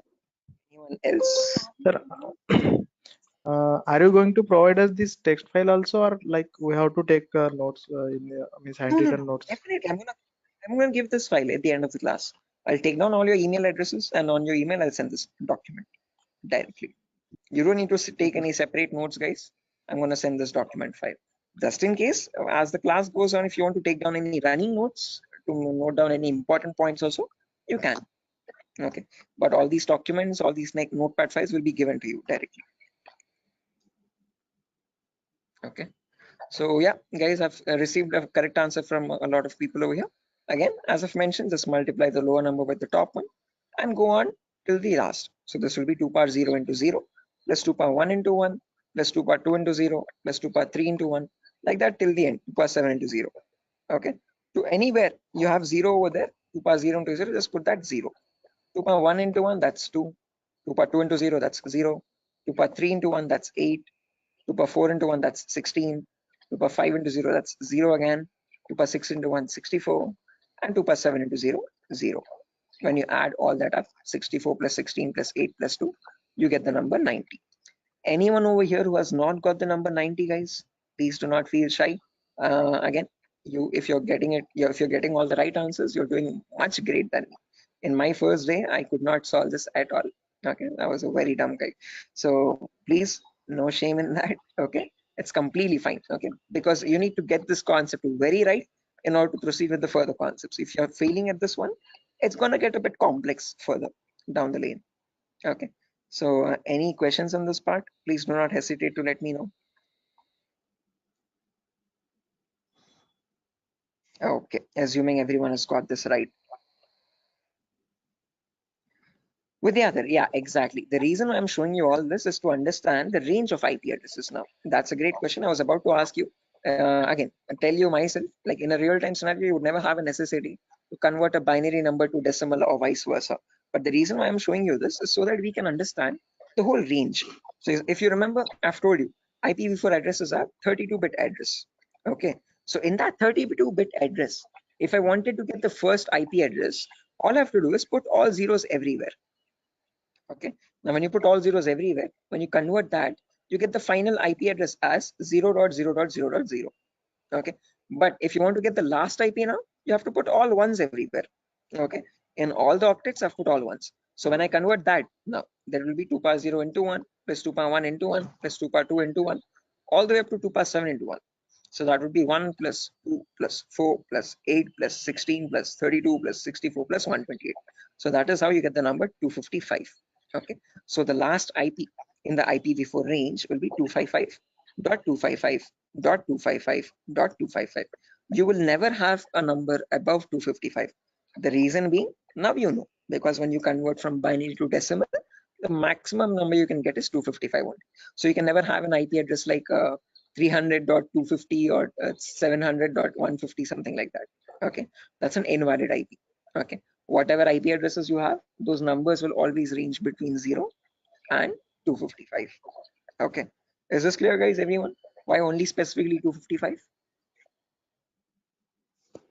Yes, yes. Any questions up to this part? Perfect. No, this is Now the maximum. Maximum. Yeah, guys, was someone asking a question? No, I just asked you. This is the maximum IP address to be connected, and maximum host to be connected. Yeah, that's the last IP address you could get in the IPv4 range, Biswajit. No, this is the like from 0 to 255 hosts should be connected, I think. Not necessarily. When we talk about IP addresses now from 0000 to 255, 255, 255, 255, we have around 4.3 billion IP addresses in total. Okay. What you're referring to is classes, guys. Class A, B, C. In class C, you can connect only 255 hosts. That is a much ahead concept. We'll reach there tomorrow. Okay. That's class C. Yeah, with the other. Exactly. Okay. So we have not come up to there, guys. So let's not jump ahead. That might confuse the other students. Okay. So we'll go in a very slow pace. Okay. We'll go step by step. Okay. Let's try to now we know the range of IPs. We know what IPv4 addresses are, how they look like. Okay, and what are the total like numbers, where are they starting from, and what maximum number can they hold. Okay, we know they start at 0000 and they end at 255, 255, 255, 255. Now in between these two numbers, how many addresses do we have is the main question. Okay, how many IPs are there? Okay, so for that, let's try to understand the sequence of sequence of IP addresses. Okay, and again, to understand sequence of IP, there are two simple rules. Rule number one is always start with the rightmost value. So if this is the first IP, 0000, next IP will be 0001, next IP 0002, next IP 0003, next IP 0004. This will go on up to 000255. Okay. After that, can I have an IP like 000256? Is this possible? No. Yes, this is not possible because 255th is the last IP that you can get in any octet. You cannot get a number above 255, guys. It is a very golden rule that you have to remember. Okay. Now, once this octet has reached the maximum value, there comes the rule number two. Only after the rightmost octet has been completely filled, then go to the left value. Okay. And after going to the left value, reset the rightmost value back to 0. Okay. What I mean by that is now this is completely filled. So now this left value 0 changes to 1. Okay, and the rightmost value 255 again resets back to 0.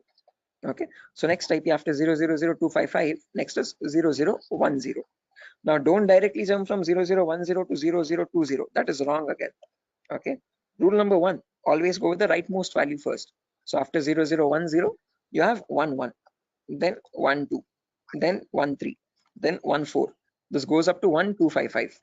Okay, after that 20, then 21, then 22, then 23, then you have 2255, then 30, 31, 32, 33, then 3255. Like that it will repeat again and again and again, and somewhere you'll have 2550, 2551, 2552, 2553, 255255. Now both these octets are filled, guys, as you can see. Okay, again rule number two, once the Sir, rightmost octets are filled, what yeah, it signifies? those are the IP addresses, guys. Okay, so those are the IPs that devices can get in total. Okay. Okay, sir, continue. Right, again, doesn't signify anything. I'm just showing the sequence of IPs. Okay, how do IP addresses progress from one another, one after the other, one after the other. Okay, like after number one, you have number two, number three, number four. Like that, I'm showing you how IP addresses cycle one after the other. Okay, after 255, 255, yeah. Is this class C or class B? This is the whole range of IP addresses. We have not come to classes, so forget that classes exist for the time being. Okay, I have not discussed what classes are. Okay, I have not discussed. I have not brought up the word class. Okay, so for the time being, just forget the word called class. When I come into it, then get reminded of it again. Okay, Biswajit, do not confuse yourself. I am right now just telling you how IP addresses progress from one after the other. Okay. So I'm just telling you what is the first IP. After that, what is the next IP? After that, what is the next IP? After that, what is the next IP? As simple as that. Okay. So after 00255, now this is completely filled. This is also completely filled. So now this 0 changes to 1. So after that 0100, 0101, 0102, 0103. Then you have 10255. Then after that, this 255 becomes 0 and this 0 changes to 1. So 110, 111, 112, 113, 11255. Like that, the cycle repeats again and again and again. And somewhere you'll get 01 255 255. Just like how we had 0 0 255 255, you have 0 1 255 255. Then after that, from 0 2 0 0 to 0 2 255 255, 0 3 0 0 to 0 3 255 255, like that. 0 255 0 0 0 to 0 255 255 255. Now, whatever cycle repeated from the first IP 0 0 0 0 till the IP 0 255 255 255, same cycle again repeats from 1 0 0 0 to 1 255 255 255. Same repeats from 2 0 0 0 to 2 255 255 255. Same from 3 0 0 0 to 3 255 255 255. Finally, from 255 0 0 0 to the last IP 255 255 255 255. Okay, so all I'm showing you is the progression of IPs. How do IPs change from one after the other? What is the consecutiveness of IPs? Okay, so if you wanted to get the total number of IP addresses, you from 0000 till 255 255 255 255, it would be 255 to the power 4, because each cycle is repeating 255 times. So the total number of IP addresses would be 4.3 billion IPs. Okay, which is the number equal to 255 to the power 4. So with the other, yeah, the correct number of IP addresses would be 255 to the power 4. Hello, is that clear? Yes, sir, I understood something.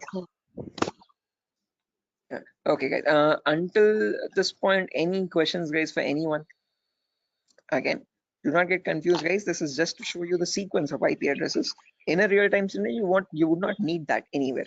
I'm just going very theoretically to get you familiar with the foundational concepts, like how IP addresses are built, how do they look like, what is the sequence of IP addresses, and so on. Going very basic. Okay. Sir, So, sir, you told. Hello. Yeah, Biswajit. Sir, you told that 4.3 billion IP addresses. That means, sir, I did not get it actually. That, yeah, again, how many IP addresses are there, Biswajit? If you remember, each octet is cycling 255 times. Okay, so this first octet, rightmost one, is going from 0 to 255. Okay, after that from 10 to 1255, again 255 times. So like that, each octet is cycling 255 times. So there are 4 octets now. So 4 octets in the sense 255 into 255 into 255 into 255. Basic permutations and combinations. Okay, and when you calculate that 255 to the power 4, you get the number 4.3 billion. Okay, so that is how we got that number. Is that clear, guys? Okay. Hello? Hello? Yes, sir. Yes, sir. I understood. Right. Perfect, guys. Now, my question to you guys is, in today's world, in the era of 2022, are 4.3 billion IPs sufficient? No. No, sir. No, sir. Definitely. Right, correct. Because the population itself is around 8 billion people, right? Close to 8 billion or 8.5 billion. 4.3 billion IPs are nowhere sufficient at all.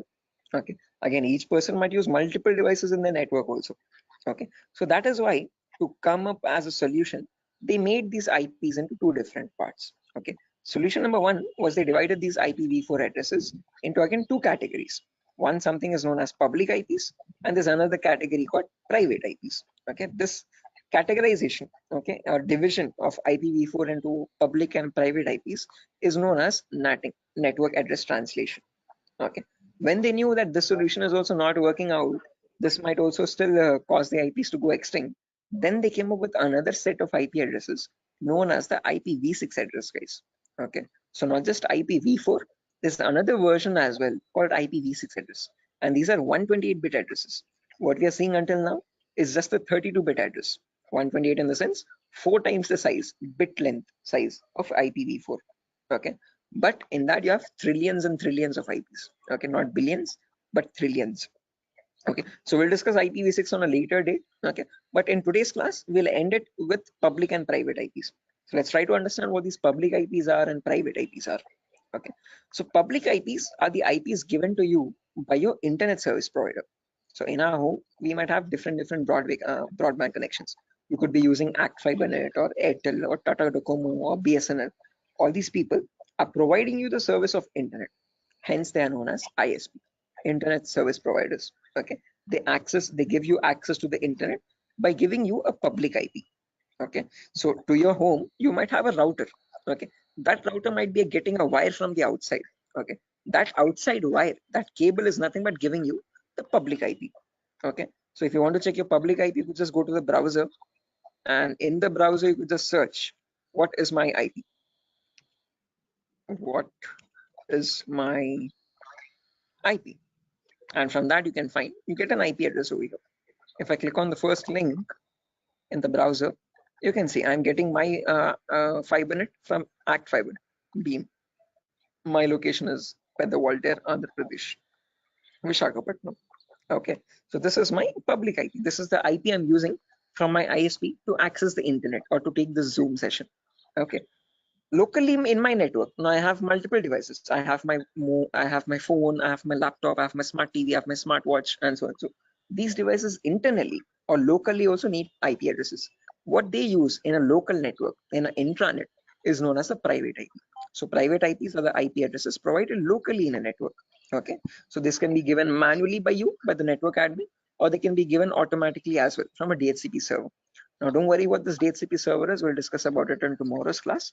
But one important thing to note is public IPs are used for connecting to internet. Private IPs are used in a local intranet. Intra is nothing but a local network, a small indigenous your house network or home network. Okay. So if I just draw this out to show you much clearly, let's say over here, this is my ISP. I hope the drawings are visible, guys. This could be my ISP, internet service provider. Okay, and I have my house over here in Vishakhapatnam somewhere. Okay, in my house I have multiple devices. I have my phone, I have my laptop, I have my smart TV, and I have my Wi-Fi router also. Okay, this router is getting a connection from the ISP outside externally. Okay, this is nothing but my public IP. Okay, this is the public IP part. Oh, sorry, public IP. Okay, on the intranet locally. Now these devices, every device will be connected to the router internally. Okay, by giving the correct Wi-Fi router password. Okay, and these devices will get the private IPs. Okay, my phone will get one private IP, my laptop will get a different private IP, and my smart TV could be getting a different private IP. Each of them will be unique in a local network. Okay, so this is where public IPs come into play, and this is where private IPs are used in a local network. Is this clear, guys? Any questions up to this part theoretically? Hello? Public ISP, private. Okay, sir. Any questions, guys? Sir, actually, internet, just. Yeah, internet is what you connect to the World Wide Web of your browser and connecting to any public website. Okay, that public website is nothing but the internet facing site. Okay, the google.com or your yahoo.com, youtube.com, all these are public addresses. Okay, private IPs are the local IPs. So your inside home network is a private IP network, and that private network is known as the intranet. Okay, and this is the intranet, INTRANET. Okay, intra is nothing but local network, and this is the internet. Okay, is this clear, guys? Sir, Any I questions have or a doubts up to this? question. Yes, please go ahead, guys. Sir, why they have been given private IPs, like they are also connected with internet somewhere around? Okay. So like why they have been given private IPs? They should be public, right? Which ones? I didn't get your point. Who's Like asking the question, guys? the devices which are in the home, they are in private IP, right? So somewhere Yeah. around they are also in connection with the ISP. So they should be Okay. public, you know. They should also be public. Yeah. So good question. Tripti, I guess. So whenever now let's notice over here. Let's say I have one phone over here, and I have my laptop over here. Okay, let's say my brother's using my phone at the moment. Let's say this is my phone. I'm browsing Facebook from my phone. My brother is using his laptop and he's also browsing Facebook. Okay, now each of them, when they want to connect to the internet, okay, they will use the public IP. One, let's say this public IP is something like, let me draw this out. Yeah, annotate. Let's say over here, my public IP is something like 1.2.3.4. Okay, now whenever we want to connect to facebook.com, we will use our public IP that we are getting from our ISP 1234, and using that IP we will go and contact Facebook, and from Facebook we will load our pages, internet or our Facebook feed or whatever it is. Okay, now let's say I am also browsing Facebook, my brother is also browsing Facebook from the same public IP. Now how does Facebook know how to send my data to my phone exactly, and my brother's data to his the laptop or computer he is using? Okay, up to public IP it will reach a router, but from the router, how does the router know which is the device which is holding my phone and which is the device which is holding my brother's laptop? That is where private IPs come into play. Okay, because my phone has a unique private IP where I have my account, and my brother's laptop has his own unique private IP where that system has its own private unique address again. Okay, so private IPs are used to identify a device in a local network and send the packets exactly to that device. Are you getting the point, Tripti? Yes, sir. Got it. Okay, so public IP is used to give you access to public services on the internet. Okay, but let's say in a local network, so when you're connecting to your Wi-Fi router to access facebook.com, your packet from your phone will always reach router first. From the router, so sorry for that, from the router it goes to Facebook server, public server, but when it is coming, when the response is coming back, it comes to router with the public IP. From that public IP, how does it know where to go? How does it know which device to connect? Because in your same Wi-Fi network there can be many devices, multiple devices at the same time, right? For that local network connection, there is where we'll be using the private IPs, importantly, in a local network to give identity to each device in a local intranet private network. Is that clear, guys? Yes, sir. Right. Sir, I have a Perfect. question. Yes. Sir, can we change a private IP address by ourselves? Yes, you can. Private IPs are in completely your control, and you can modify them according to your choice. There was another question in the chat. But why are we subnetting? Again, Vidyadhar, subnetting is only a concept to reduce the wastage of private IPs. Again, others who don't know what subnetting is, guys, do not get confused. This is a very advanced concept. We don't need to go into that depth of networking. Okay, but subnetting is where you can divide one class into multiple classes. So Vidyadhar, just to give you this answer, okay, others just ignore this. Okay, this is you could say gibberish for you for the time being. Okay, so Vidyadhar, let's say I have 50 devices in my network, but I'm using class C. Okay, so now if I have my let's say in my organization there are two departments, one is accounting and one is sales. Okay, accounting needs 50 IPs, sales needs 50 IPs. Okay, the smallest class I can use is class C address, but in class C we can connect 255 devices. So if I remove 50 IPs from that, remaining 150 how many remaining 205 IPs are going wasted over there. So what I can do is I can break that class C into much more smaller subnets. Okay, so I can make it into two subnets where in each subnet I have again 122 devices. Okay, if I want, I can break that into 4 subnets again, where each will have again 64 IP addresses. Okay, so subnetting is just use when you want to break down smaller classes and see to it that you're not wasting IP addresses. Okay, so what I can do is I can break this class C into 4 subnets. Okay, with each 62 devices each. Yeah, with the other.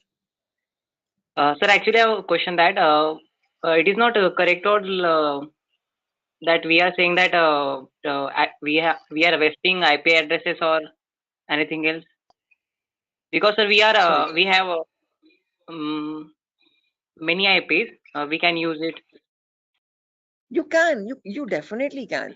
Okay, but just to So then not why get confused, let's say. IP addresses are wasting? Sorry. Well, let's say Sir, you we have can, yes, yes, sir. 255 different networks, guys. Okay, you have Yes, sir. 255 departments. Okay, so for each department you have allotted each network 192.168.0, 192.168.1, 192.168.2. Okay, like that, and in each network you're only using 50 IPs there. Okay, Now let's say you wanted another department, 256th department there. Okay. Now can you use any of the previous networks? Because all of them are already used up from 190 to 160, 0th network till the 256th network. Now if you want to add the 256th network with another 50 IPs or 100 IPs extra, then what will you do is my question. Okay, sir. Okay. Are you getting my point? Yes, sir. Okay, so just like that, it's not like you're spending money or anything, or no, you're not what do you say, giving any charges for the IPs that you're wasting. Okay, but just so that you have more IPs, free IPs left out, which you can allot for future services or future uses. That's what I'm talking about, not wasting IPs. Okay, I guess this is Vidyadhar only who's asking the question. Sir, Tarzan here, sir. Oh, okay, Tarzan, sure. I hope this is clear. Sir, hello. Yeah, guys. Biswajit. Sir, actually, I'm unable to get the concept of private and public, because public, you are connecting to a public server like Facebook. You all are connecting to Facebook. So Okay. and they One are second. trying to access.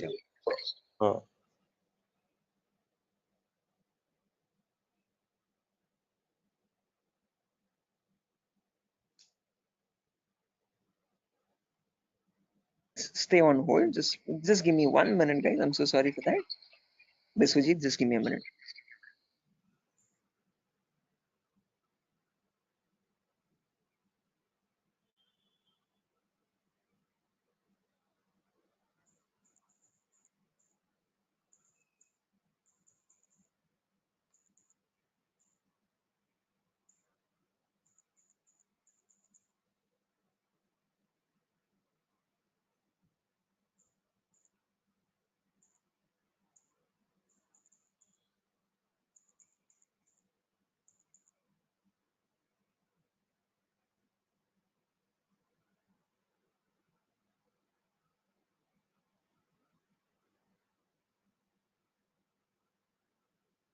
Guys, can you hear me now? I'm so sorry, guys. The Vinayaka Chaturthi thing.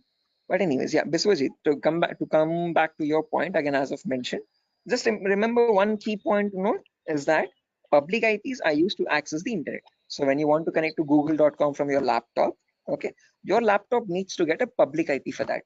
Okay, that public IP is provided to you by your ISP, internet service provider. As simple as that. Private IPs are used for a local communication. Okay, so let's say you want to share files from your laptop to your phone, okay, or from your phone to another phone in the local. Okay, understood. So yeah, now when we come to private IPs, guys, again, I guess I was muted over there. As I've mentioned, if you have multiple devices in a local network, now if you want to share files or anything from one device to the other device, if you want to share files from your phone to your laptop, or from your laptop to another phone or so, like, okay, you don't need public IP, you just need private IPs over there. Look, I understood. So means like there is one IP that is public to all, and but for that against to public IP there is also private IP to work internally for the internally. Exactly. For internal communications, you have the private IP. Okay. For external, for connecting to a public service, there you would need a public IP. Okay. Is that clear, guys? Yes. Right. Perfect. Sure. So yeah, again, that's that for today's class, guys. Nothing further to discuss. Okay. Hello. You're already Hello. past. Yeah, Prasad. Yeah, sir. Sorry to ask you like this, sir. I have joined, half an hour late to the class, so I want to know the index. No worries, Prasad. I actually myself started the class 20 minutes late today, so I'm pretty sure you haven't missed much. Okay. But let me share the index as well, just since you have asked. I have shared this in the demo session a couple times earlier. I hope you have attended the demos as well. If not, No. once. No. Okay, no worries. You can access that from Durgasoft's official YouTube page as well. This is the course content, guys. Okay, so we'll have a few introductory classes first, basic networking concepts, Linux and Windows commands, Windows Server configuration, virtualization, how to install Kali Linux. After all these introductory concepts are done, then we'll go into the advanced concepts. Okay, gaining access, malware attacks, network penetration testing, web application pen testing, basic cloud security, all that.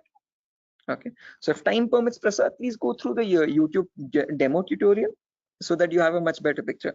In the demo, I've explained what are topics I'll be discussing in the course, what we'll be learning out throughout the course.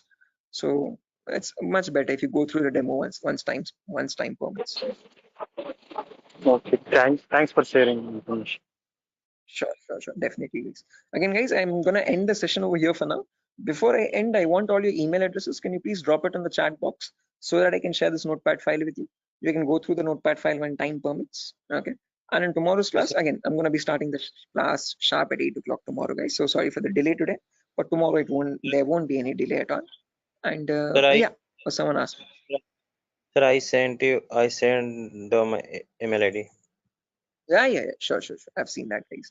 So please just drop your email in the chat box over here, and from there I can just add the notepad file. Chat box.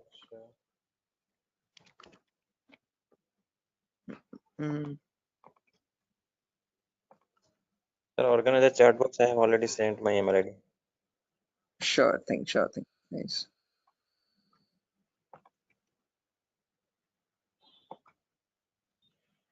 Can we drop your call or can we what? Sorry. Can we drop your call or we have to wait? No. Once you have dropped your email, you can leave, guys. Not an issue. Okay. Once you've dropped your email in the chat box, you can leave. You can join back tomorrow at the same time, guys.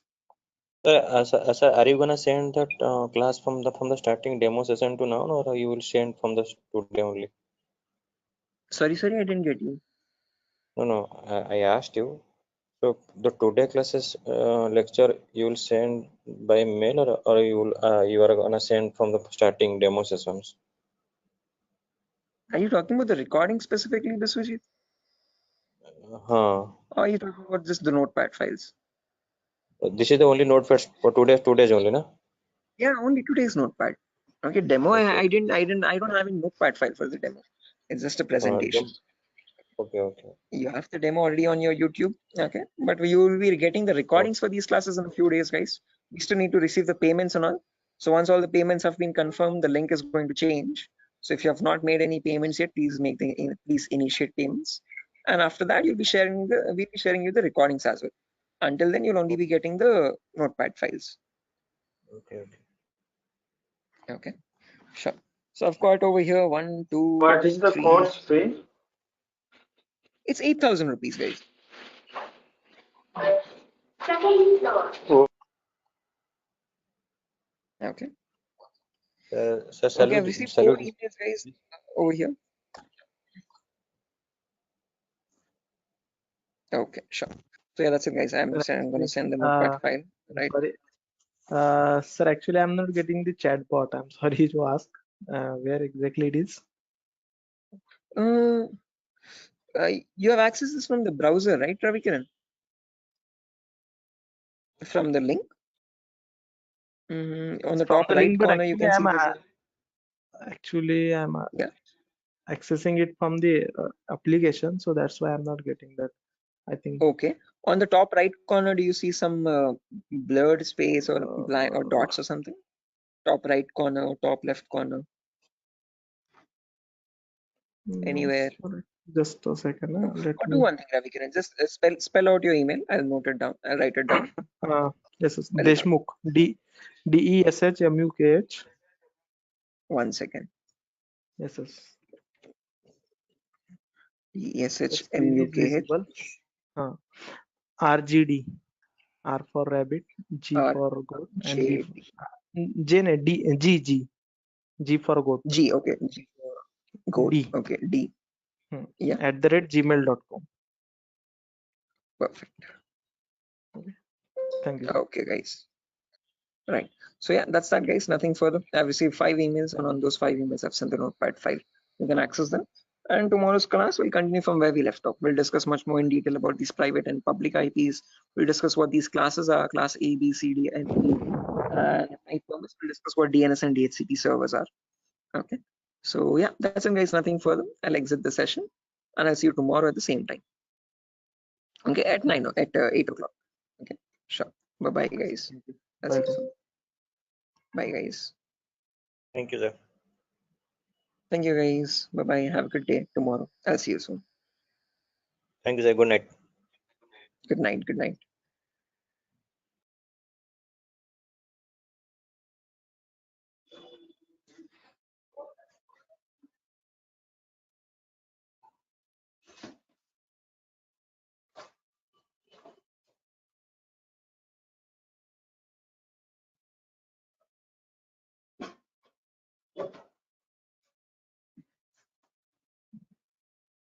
Okay, guys, can you see my screen? Is it visible? Yes, sir. It is visible. Yes, sir. Right, perfect. Let's do one thing. Let's just wait for 2 more minutes for the other people to join as well, and then we'll start Okay, the sir. session. Okay, sir. Okay. Very good. Sure. Anyone who's viewing or joining the session today, fresh without joining yesterday? Anyone from that such? Okay. I hope everyone has joined yesterday as well.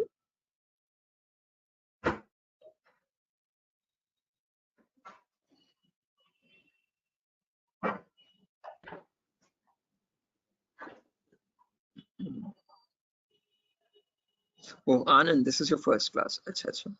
Okay, Anand, I'll do one thing. I'll just take a quick recap of whatever we discussed yesterday. In the meanwhile, okay, there's Biswajit, Mamoon, Ravikiran. Ravikiran, did you call me in the evening, Ravikiran? I was a bit out. I was a bit busy. I'm so sorry you couldn't attend to your call. I thought of calling. Yes, sir. Actually, It I slipped my called you mind. because I had one query. So, Achha. so I will call you. Means I will ask you on a telephone call only. Sure. Again, I have a class till 10 o'clock after your batch also. So give me a call after 10. Okay. Okay, sir. No problem. Thank you. Sure. Okay. Then Shiva, Sujata, Tripti. Okay.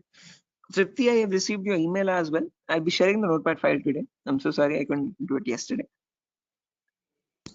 Okay, so no problem. Sure. Okay. So a quick recap, guys, on yesterday's class. We were discussing basic networking concepts. Let me open up my networking document.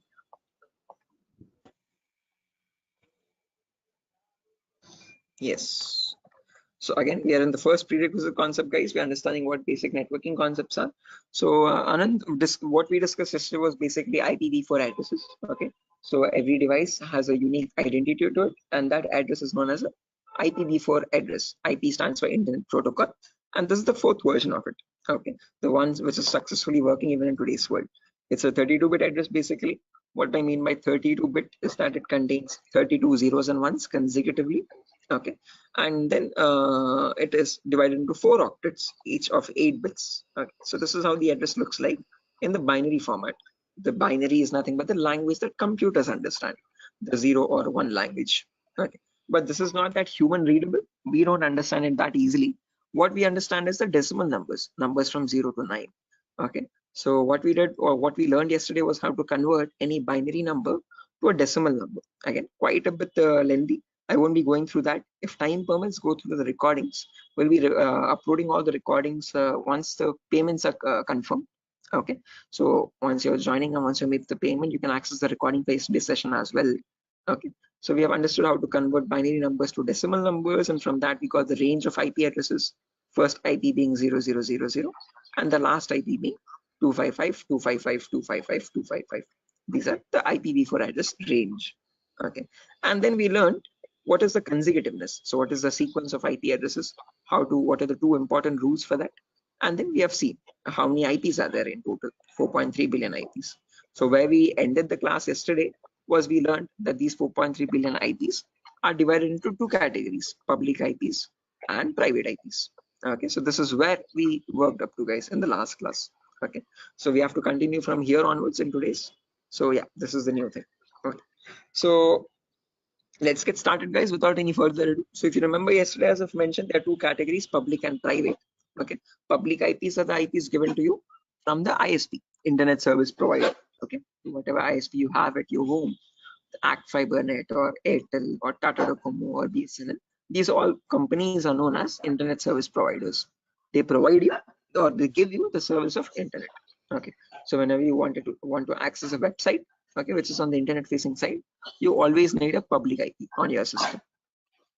Private IPs, on the other hand, are for intranet, for local communications. Okay, so in your device, in your network, if you have your phone, your laptop, your smart TV, your smartwatch, and so and so, if each of these devices want to communicate with one another, they have to have their own unique identities. Okay, and that local unique identity is known as a private.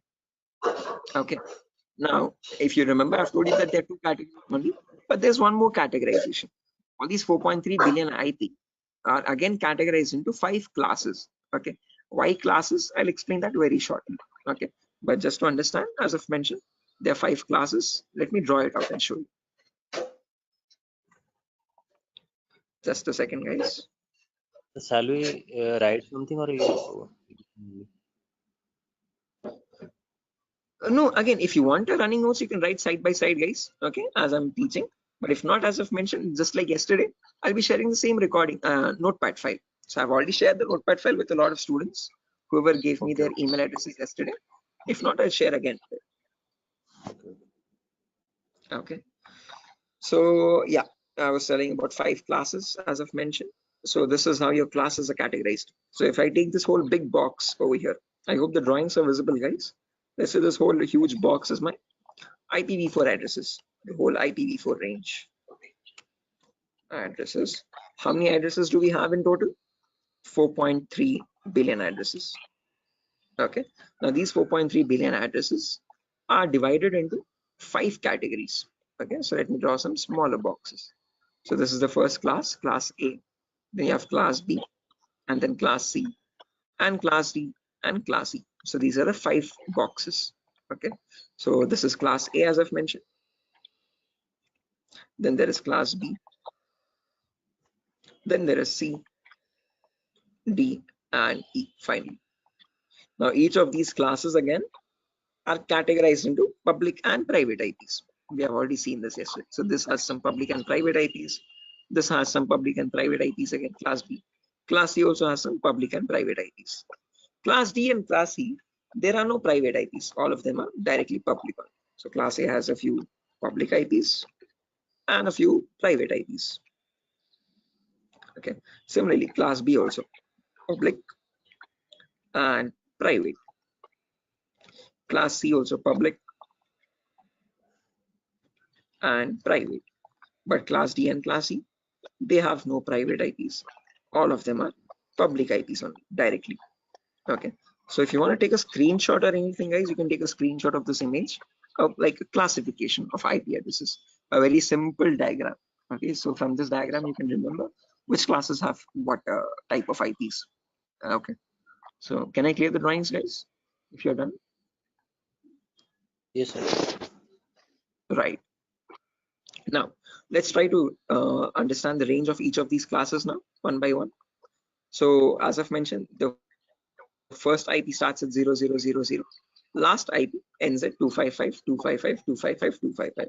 These are my 5 classes. And guys, you have to memorize these values. Okay, these 5 lines of data. So class A starts at 0000 and this ends at 127, 255, 255, 255. Since this is ending at 127 and all these 3 octets are filled, 255s, then the next number starts at 128. So class B, that is why, starts at 128,000 and ends at 191, 255, 255, 255. Since this is ending at 191, class C starts at 192,000. And this goes all the way up to 223, 255, 255, 255. Since this is ending at 223, class D starts at 224 and ends all the way up to 239, 255, 255, 255. And finally, since this is at 239, class C starts at 240. So all you have to remember is 4 numbers, guys. This 127, 191, 223, and 239. Easy ways to remember. On left side, you have all even numbers.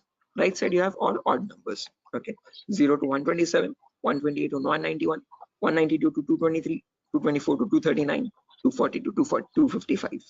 Okay, on the left side, you have all zeros. On the right side, you have all 255s and 3 options. Okay. Now these are the classes: class A, B, C, D, and E. Again, in each class, if you remember, I've told you they are public and private IPs. So in class A, between 0000 and 127, there's a range 10000 to 10255. These are the public, private IPs in class A. Any IP outside this range by default is a public IP. That is a key important rule to remember. Okay. Any IP between this range is a private IP. Any IP outside this range in class A is a public IP. Okay. Similarly, in class B also, between 128 and 191, there's a small range, 172.16.00 to 172.31.255.255. This is the private IP range in class B. Any IP inside this is a private IP. Any IP outside this range is a public IP. Similarly, in class C also, between 192 and 223, 190 to 168.00 to 190 to 168.255.255. Any IP inside this range is a private IP. Any IP outside this is a public IP. Okay, so just to practice out these ranges, guys, I'm going to write down 10 IPs as examples, and you have to look at these numbers. Okay, you have to look at these 8 lines of data and tell me which IP is belonging to which class and whether they are public or private IP. Okay, let me quickly write down a few IP addresses, guys, over here. Okay, one last time just to make you understand. If we take a class A example, so between 0000 and 127.255.255.255. So this is the whole class A range, guys, as you can see, between 0000 and 127.255.255.255. So in between this, there's a small range, 10000 to 10.255.255.255. This is the private IP range. Okay, any IP inside this range is a private IP. Any IP outside that, so from 0000 to 9.255.255.255, these are public IPs. Again, after 10, you have 11.000 to 127.255.255.255. These are also public IPs. Okay, so in the whole range, you have in between private IPs, and outside that you have public IPs. Is this clear, guys? Any question or doubt up to this part? No, I understood. Anyone? Right, everyone? Anyone who has not, please do not hesitate, guys. Please let me know. If you want, I will explain again. Anyone who wants me to explain this again, guys, who has not understood this? Perfect. Okay, guys, I hope you're not being shy or anything. Please do not hesitate, guys. It's going to be your loss.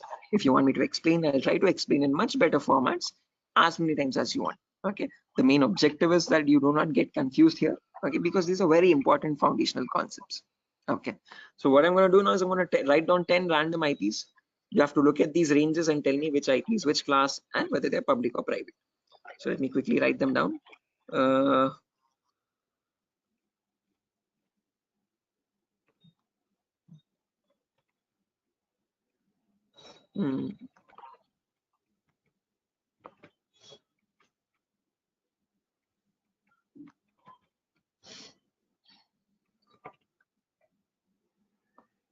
Sorry.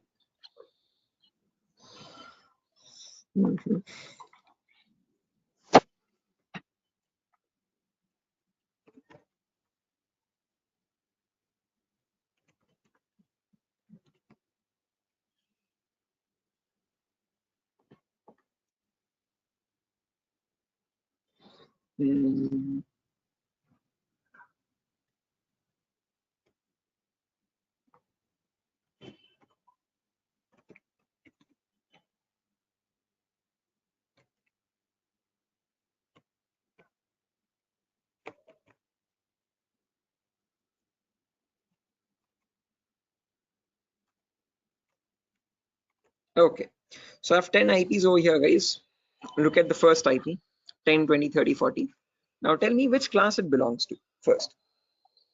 Class A. Class A, perfect answer. Class A. Why class A? Sorry? Class Yeah, guys, A. right, perfect. Why class A? Because this is 10 dot something, and 10 is falling between 0 and 127. So that is why this is a class A address. Perfect answer. And which IP is it? Is it a public IP or a private IP? Private IP. Private IP. Perfect answer. Why specifically private? Because now you told me that this is class A, and class A private IP starts from 10.000 and up to 10, 255, 255, 255. Okay, so the first octet is matching 10. After that, the remaining 3 octets, it can be any number between 000 and 255, 255, 255. So this is a private IP. Okay, next IP, guys. Class C. Sorry, class B. B for Batman. C. C. Okay, C for cat. How many of you say this is class C, guys? Everyone, or any other answers? No, the Class 190 C. plus C. Right, class C. Correct answer, guys, everyone. Sujata, was that you who answered first, or Tripti, was that you? Yes, sir. Sujata, okay, right.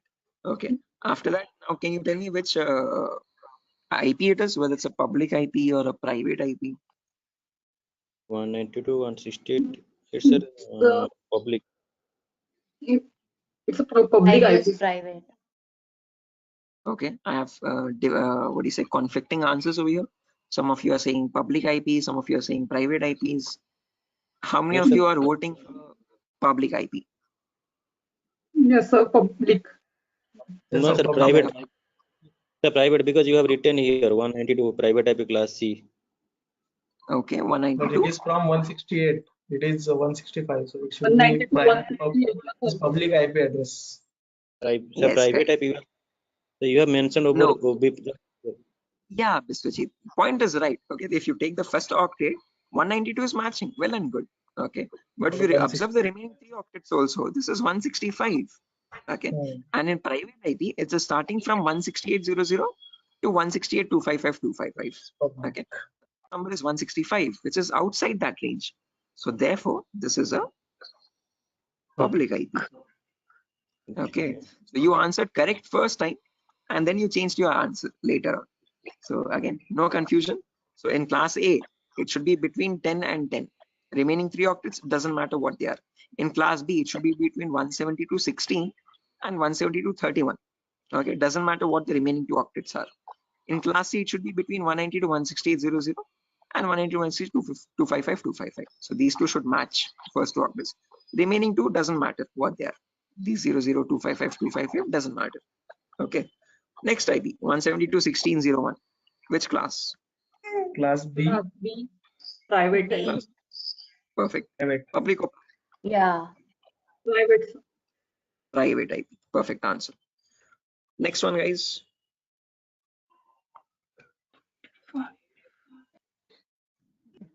Class Class D. E.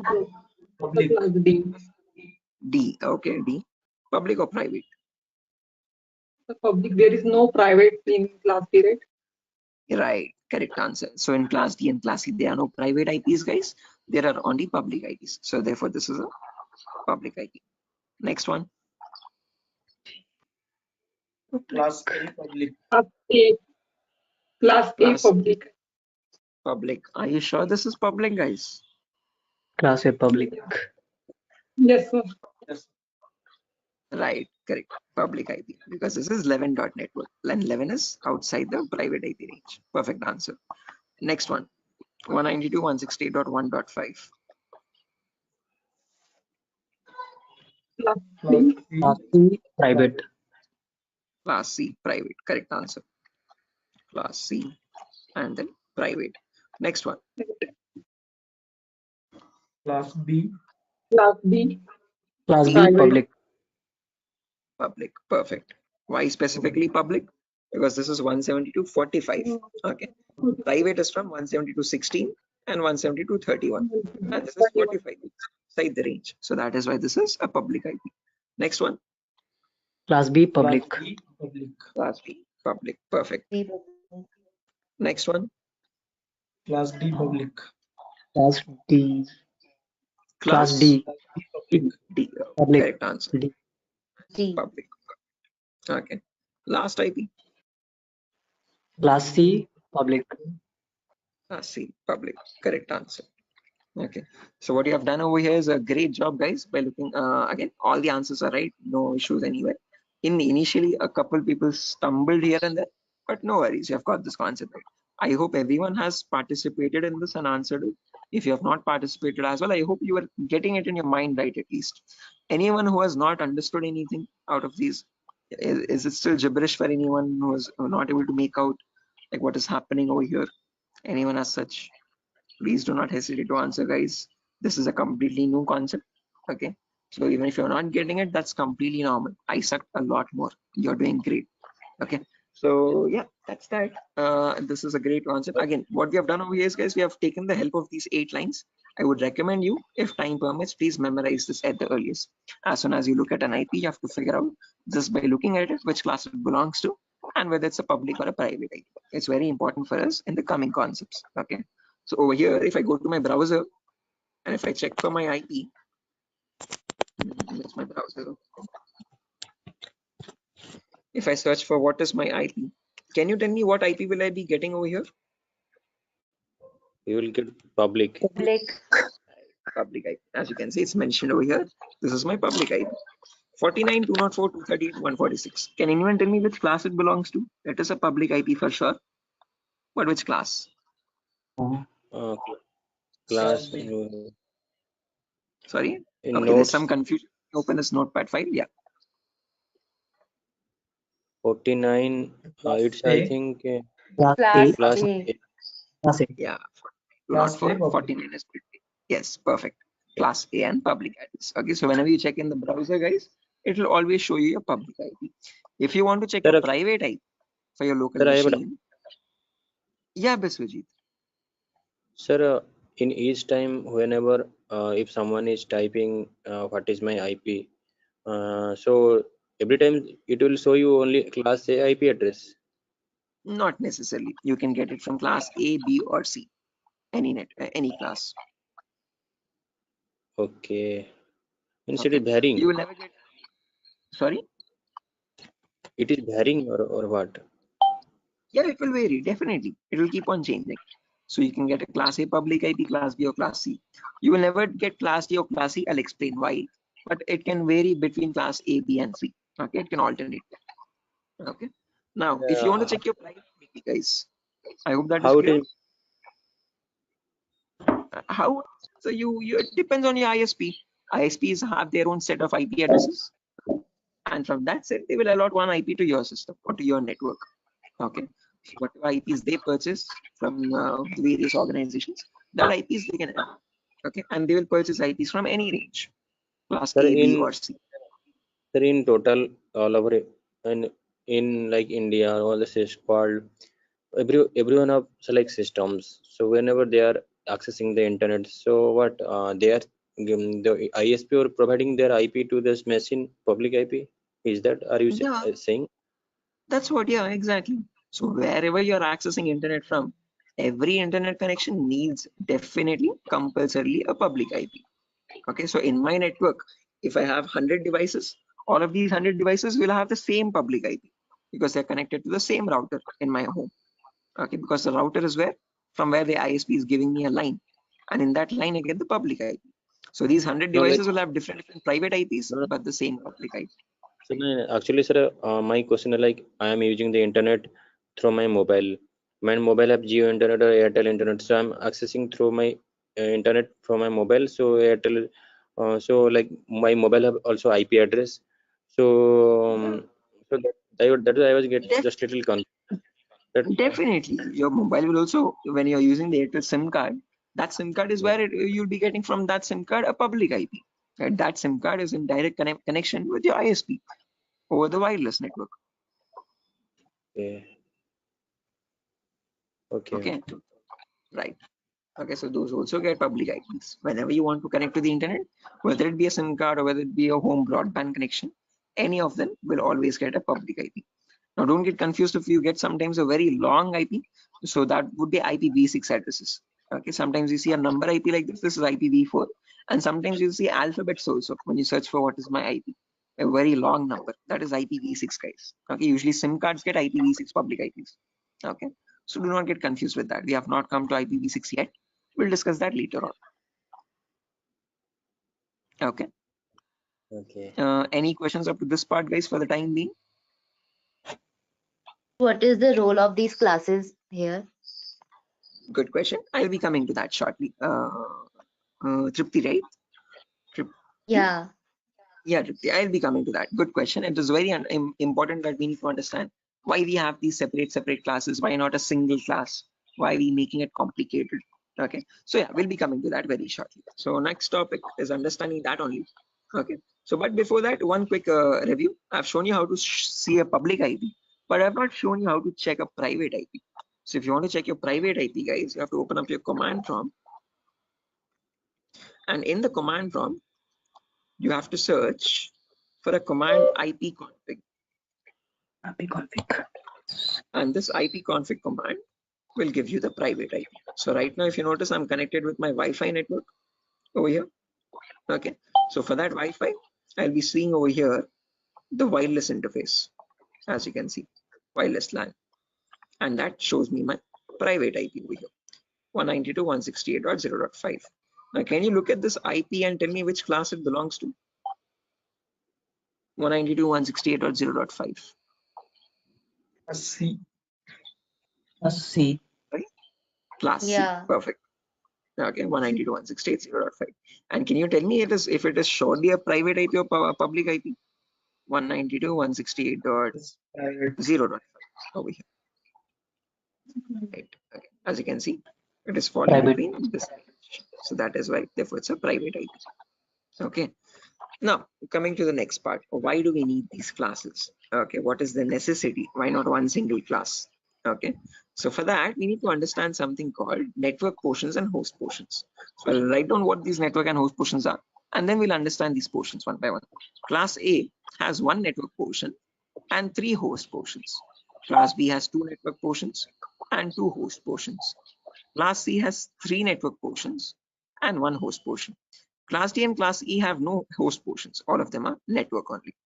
So as you're progressing down, you can see the network portions are increasing one by one. There's only one network portion. Class B has 2 network portions. 1 second, I'm receiving an audio back. Guys, I'm going to mute everyone. Okay, if you have any queries, please feel free to unmute yourself. Okay, because there's some background disturbance.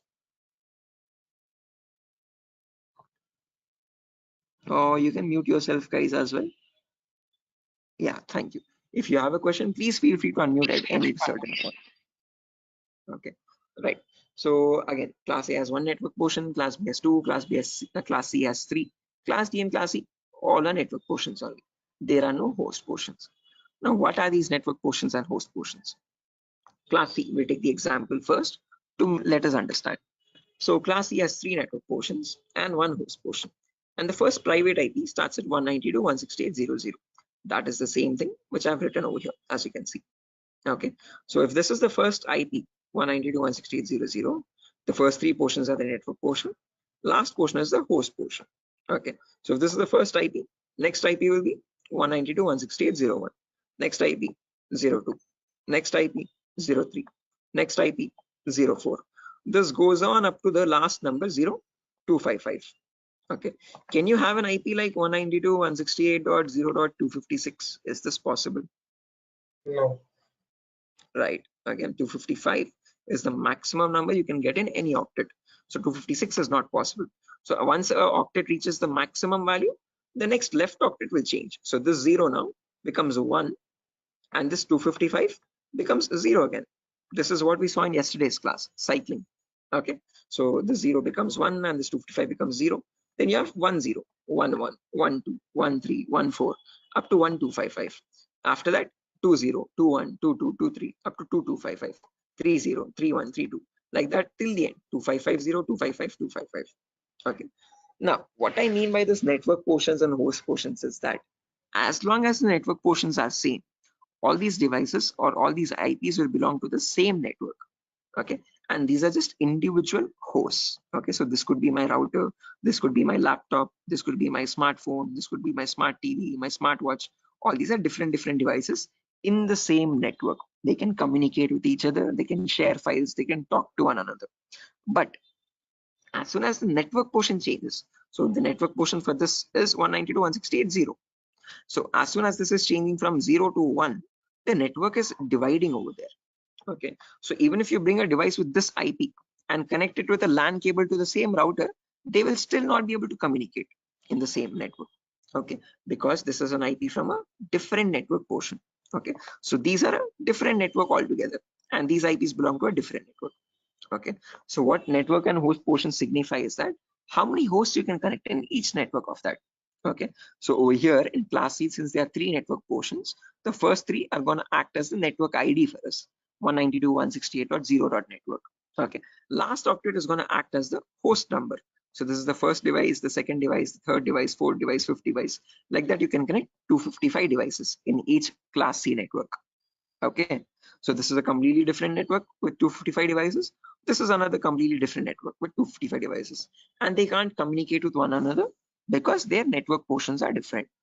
If you want them to communicate, you have to put a router in between. A router is a device which is capable of transferring data from one network to the other network. Okay, if you have a switch is capable of connecting multiple devices in the same network. Okay, so with the switch we can connect all these devices.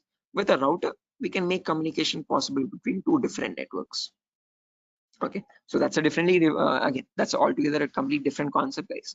But what you have to understand from this is that in class C, which has 3 network portions and 1 host portion, we can, all the first 3 are the network portion bits. Okay, and that is also known as the network ID.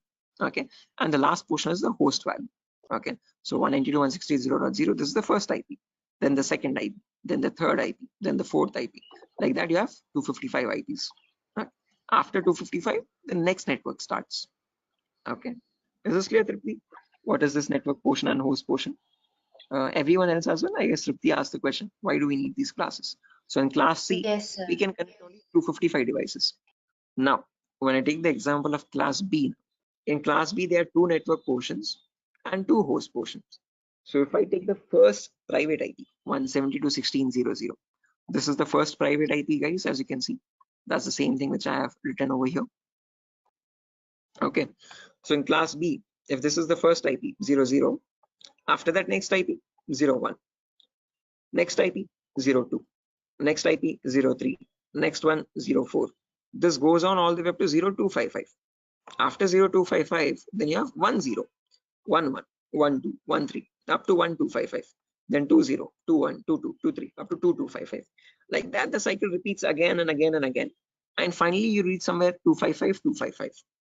Now, once these both octets are filled, this 16 now will change to 70. Same concept. As long as the network portions are same, okay, 170 to 16, as long as this number is same, all these are different devices in the same network. But as soon as the 16 changes to 17, the network will divide over there. Okay, now these are a completely different network IPs. These are a completely different network IPs. And this is also a completely different network again. Now, how many devices can we connect in each network of class B? From 172.16.0.0 till 172.16.255.255, we can connect a total of 255 into 255 devices, which is 65525 hosts. In class C, we could only connect 255. In class B, we can connect 65,000 devices. Is this clear, guys? Any question up to this part? Anyone? Sir, actually, could you please explain little bit again? Okay, class A, C or class B, this Vijay? No, actually, I understood class C has some portion, class Yeah, one class. second. Right, sure. So again, as I've mentioned, each class has its own network and host portions. Class A has only 1 network portion, class B has 2 network portions, class C has 3 network portions. What I mean by these 3 network portions are that in class C, if I take the first private IP, 192.168.0.0. So from this 00 IP till 0255, okay? So this last octet is the host portion. What is host? Yes. Host is nothing but an individual device, okay? Your laptop, your phone, your router, your smart TV, smart watch, whatever appliance is there or whatever device is there, that is a host. So each of these is a different device. Okay. Now, if I connect my phone now with a different IP, 1.1 IP or 1.0 IP, and if I bring it in this network, it will still not be able to communicate because these IPs belong to a different network, 1 dot network. These are the 0 dot network. Okay. So in class C, like that, in each network, you can connect maximum 255 devices only. If I take class B next, there are 2 network portions and 2 host portions. So that is why from 16.00 till 16.255.255, All these are in the same network. So that is why you can connect maximum 255 into 255 devices. That is 65,525. Is this clear now? Yes, yes. Okay. Anand, might be a bit confusing if you're completely new to networking concepts. I hope you're getting along. Yes, sir, I'm getting, but there is a question in class. Is I think you have said that we need a different router to connect between those two networks. Yeah, definitely. Again, whenever you have two different networks and you want communication possible between two different networks, you would need a router in between. For a same network communication, you need a switch. Okay. Sir, can you explain that again? I didn't get that. How Yeah, like sure. we need a Let me different again. router. Basically, if I show you how a switch looks like, networking switch. This is your switch, Anand. Okay. So this is what you use in companies. Okay, and you can see this is a 32 port switch. So you can connect 32 devices. Okay. So I can connect 32 systems over here. Okay. So a switch is a device that is used for same network communication. Okay. If you have 32 computers, you can connect a LAN cable from each computer to the switch and they will be able to communicate with one another. Okay. Well, again, condition being each of them is getting an IP in the same network. Okay. So all of them should belong to the same network IP. Okay. If I bring a device with 1.1 network and if I put and connect it to the switch in this network, and if I put the LAN cable also, it will still not be able to communicate. Although it is physically connected, logically it is getting a different IP from a different network. So it won't be able to communicate. Now, when you come to routers, so networking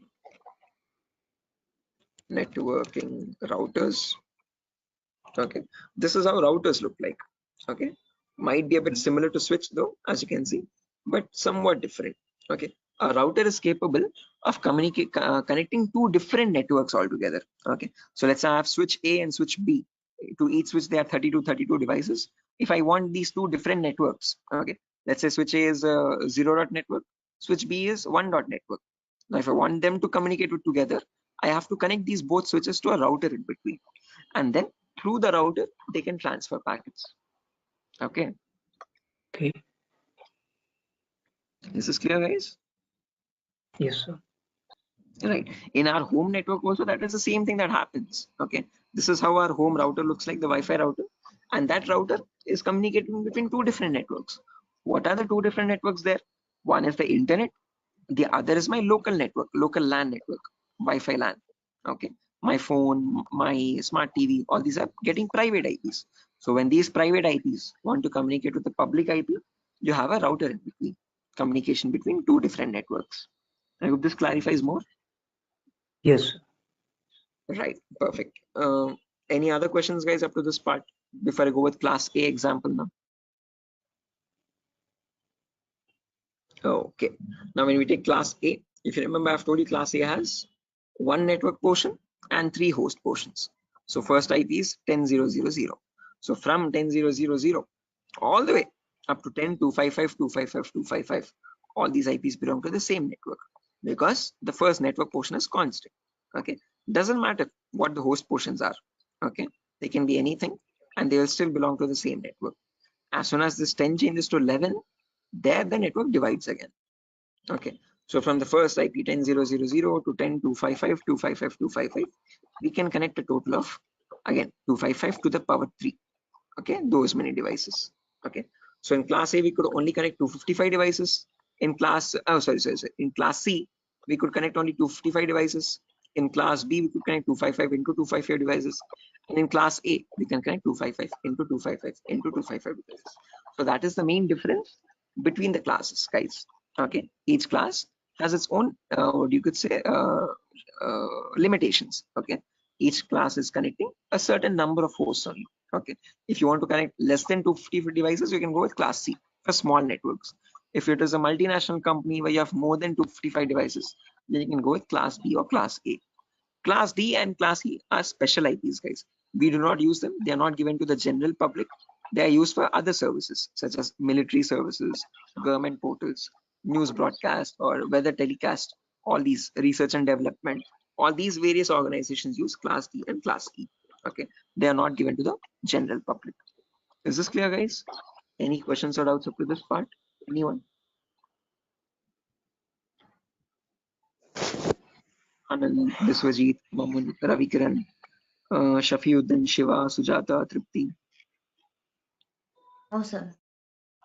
Right. Okay, sir. Tripti, I hope it is clear for you now, like why we have different classes. This was your question, basically.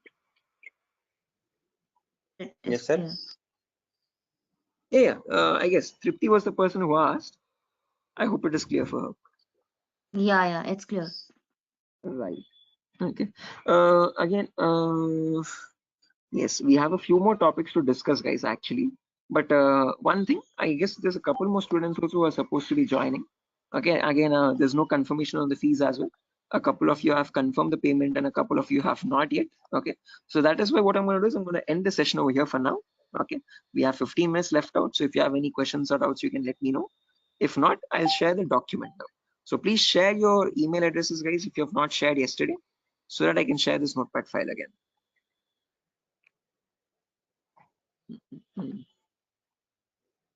So I'm going to be sharing the same file which I shared yesterday. 1 second.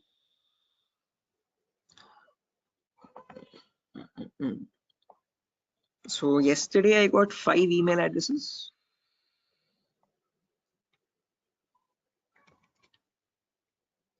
One second.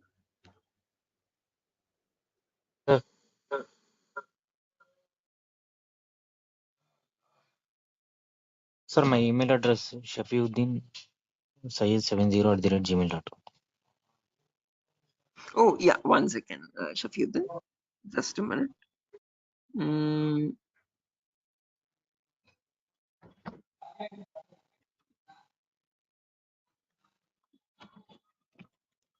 Shafiuddin. SHAFI. Yeah. UDDIN. UDDIN. UDDIN. SYED. SYED. 70. 70. @gmail.com. @gmail.com. Okay. Any other Sir, email share the IDs? yesterday's file also. Yeah, Sir, same my file. No difference. Same file itself. sir, my email ID. Happy is Anand. Okay, I got it. Any other emails, guys, which I've missed out? Yeah, you did. My one, I think you message. Sir, can I get yesterday notepad also if it's available? Yeah, same file, guys. I have not changed the notepad file. It is the same notepad file as yesterday itself. Okay, so it's the same notes, no difference. Okay. Okay, sir. Hi, sir. Can you write down my email? Yes, please. You could let me know your email. Yeah, Mamun, MAMUN. MAMUM. No, N. Last N. Oh, N. CHY. CHY. 72@gmail.com. 72. 72@gmail.com. Right. Guys, please check your email addresses. If any mistakes, if any typos are there, please let me know.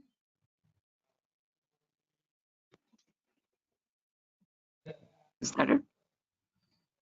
That's correct. Okay, perfect. I've attached the textpad file. It is the same notepad file as yesterday, as I've mentioned. Okay, and I've sent it. So there is class tomorrow. Good question. Yeah, again, guys, tomorrow there's no question, no class. I forgot to inform that. Tomorrow is a festival, Ganesh Chaturthi. So wishing everyone a very happy Ganesh Chaturthi. Tomorrow we have no class, guys. We'll have the next class the day after tomorrow. Again, please make the payments, guys. If you have not, I'm taking a short session today just to again confirm on the payments. So the institute will give me the payment list by day after tomorrow, and depending on that, the link might change soon. Okay, so only to the people who have paid or made the fees, you will be getting the new link, guys, to continue the sessions. Okay, so yeah, that's that, guys. Nothing further for our session today. I'll exit and I'll see you day after tomorrow. Hi. Tomorrow there's no Sure. question, guys. I have a question. If you are not rushed, can you? I know you started the program. Sorry, the training program. ethical hacking, right? This one. Yes. This is ethical hacking. So This is what's your total plan? How you will proceed one by one? That's what I want to know. Your plan. Oh yeah, after CH is done, if anyone is interested, we can go with the next advanced course, which is web application pen testing. So I teach that as well separately. So once you're done with CH, there's another course, web application pen testing for bug bounty, which primarily focuses on website security. Okay, how do you check for vulnerabilities on websites? What vulnerabilities actually exist?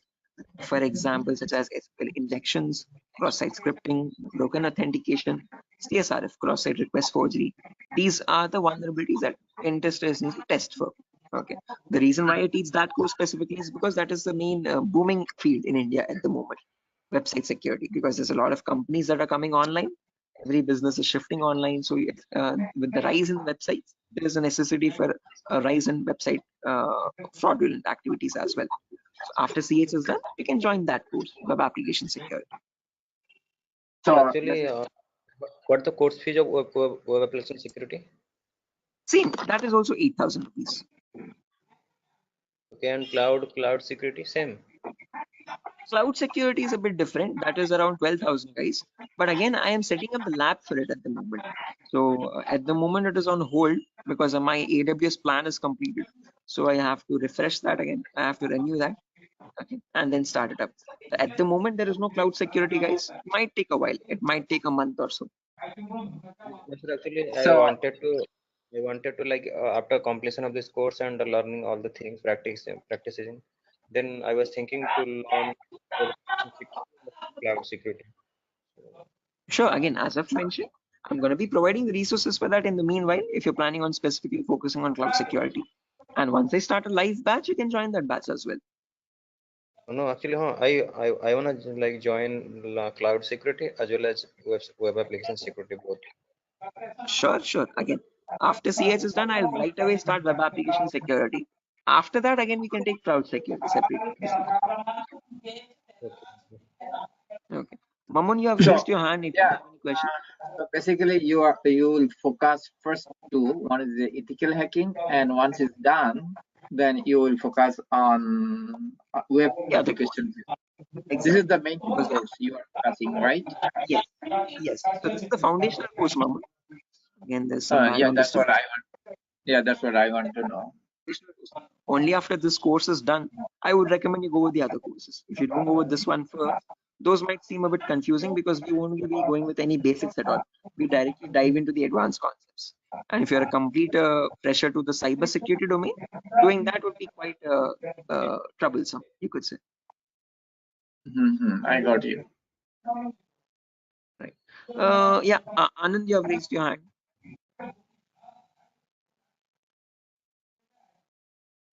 Sir, we are going to learn ethical hacking over here in 8,000 for 45 days, right, sir?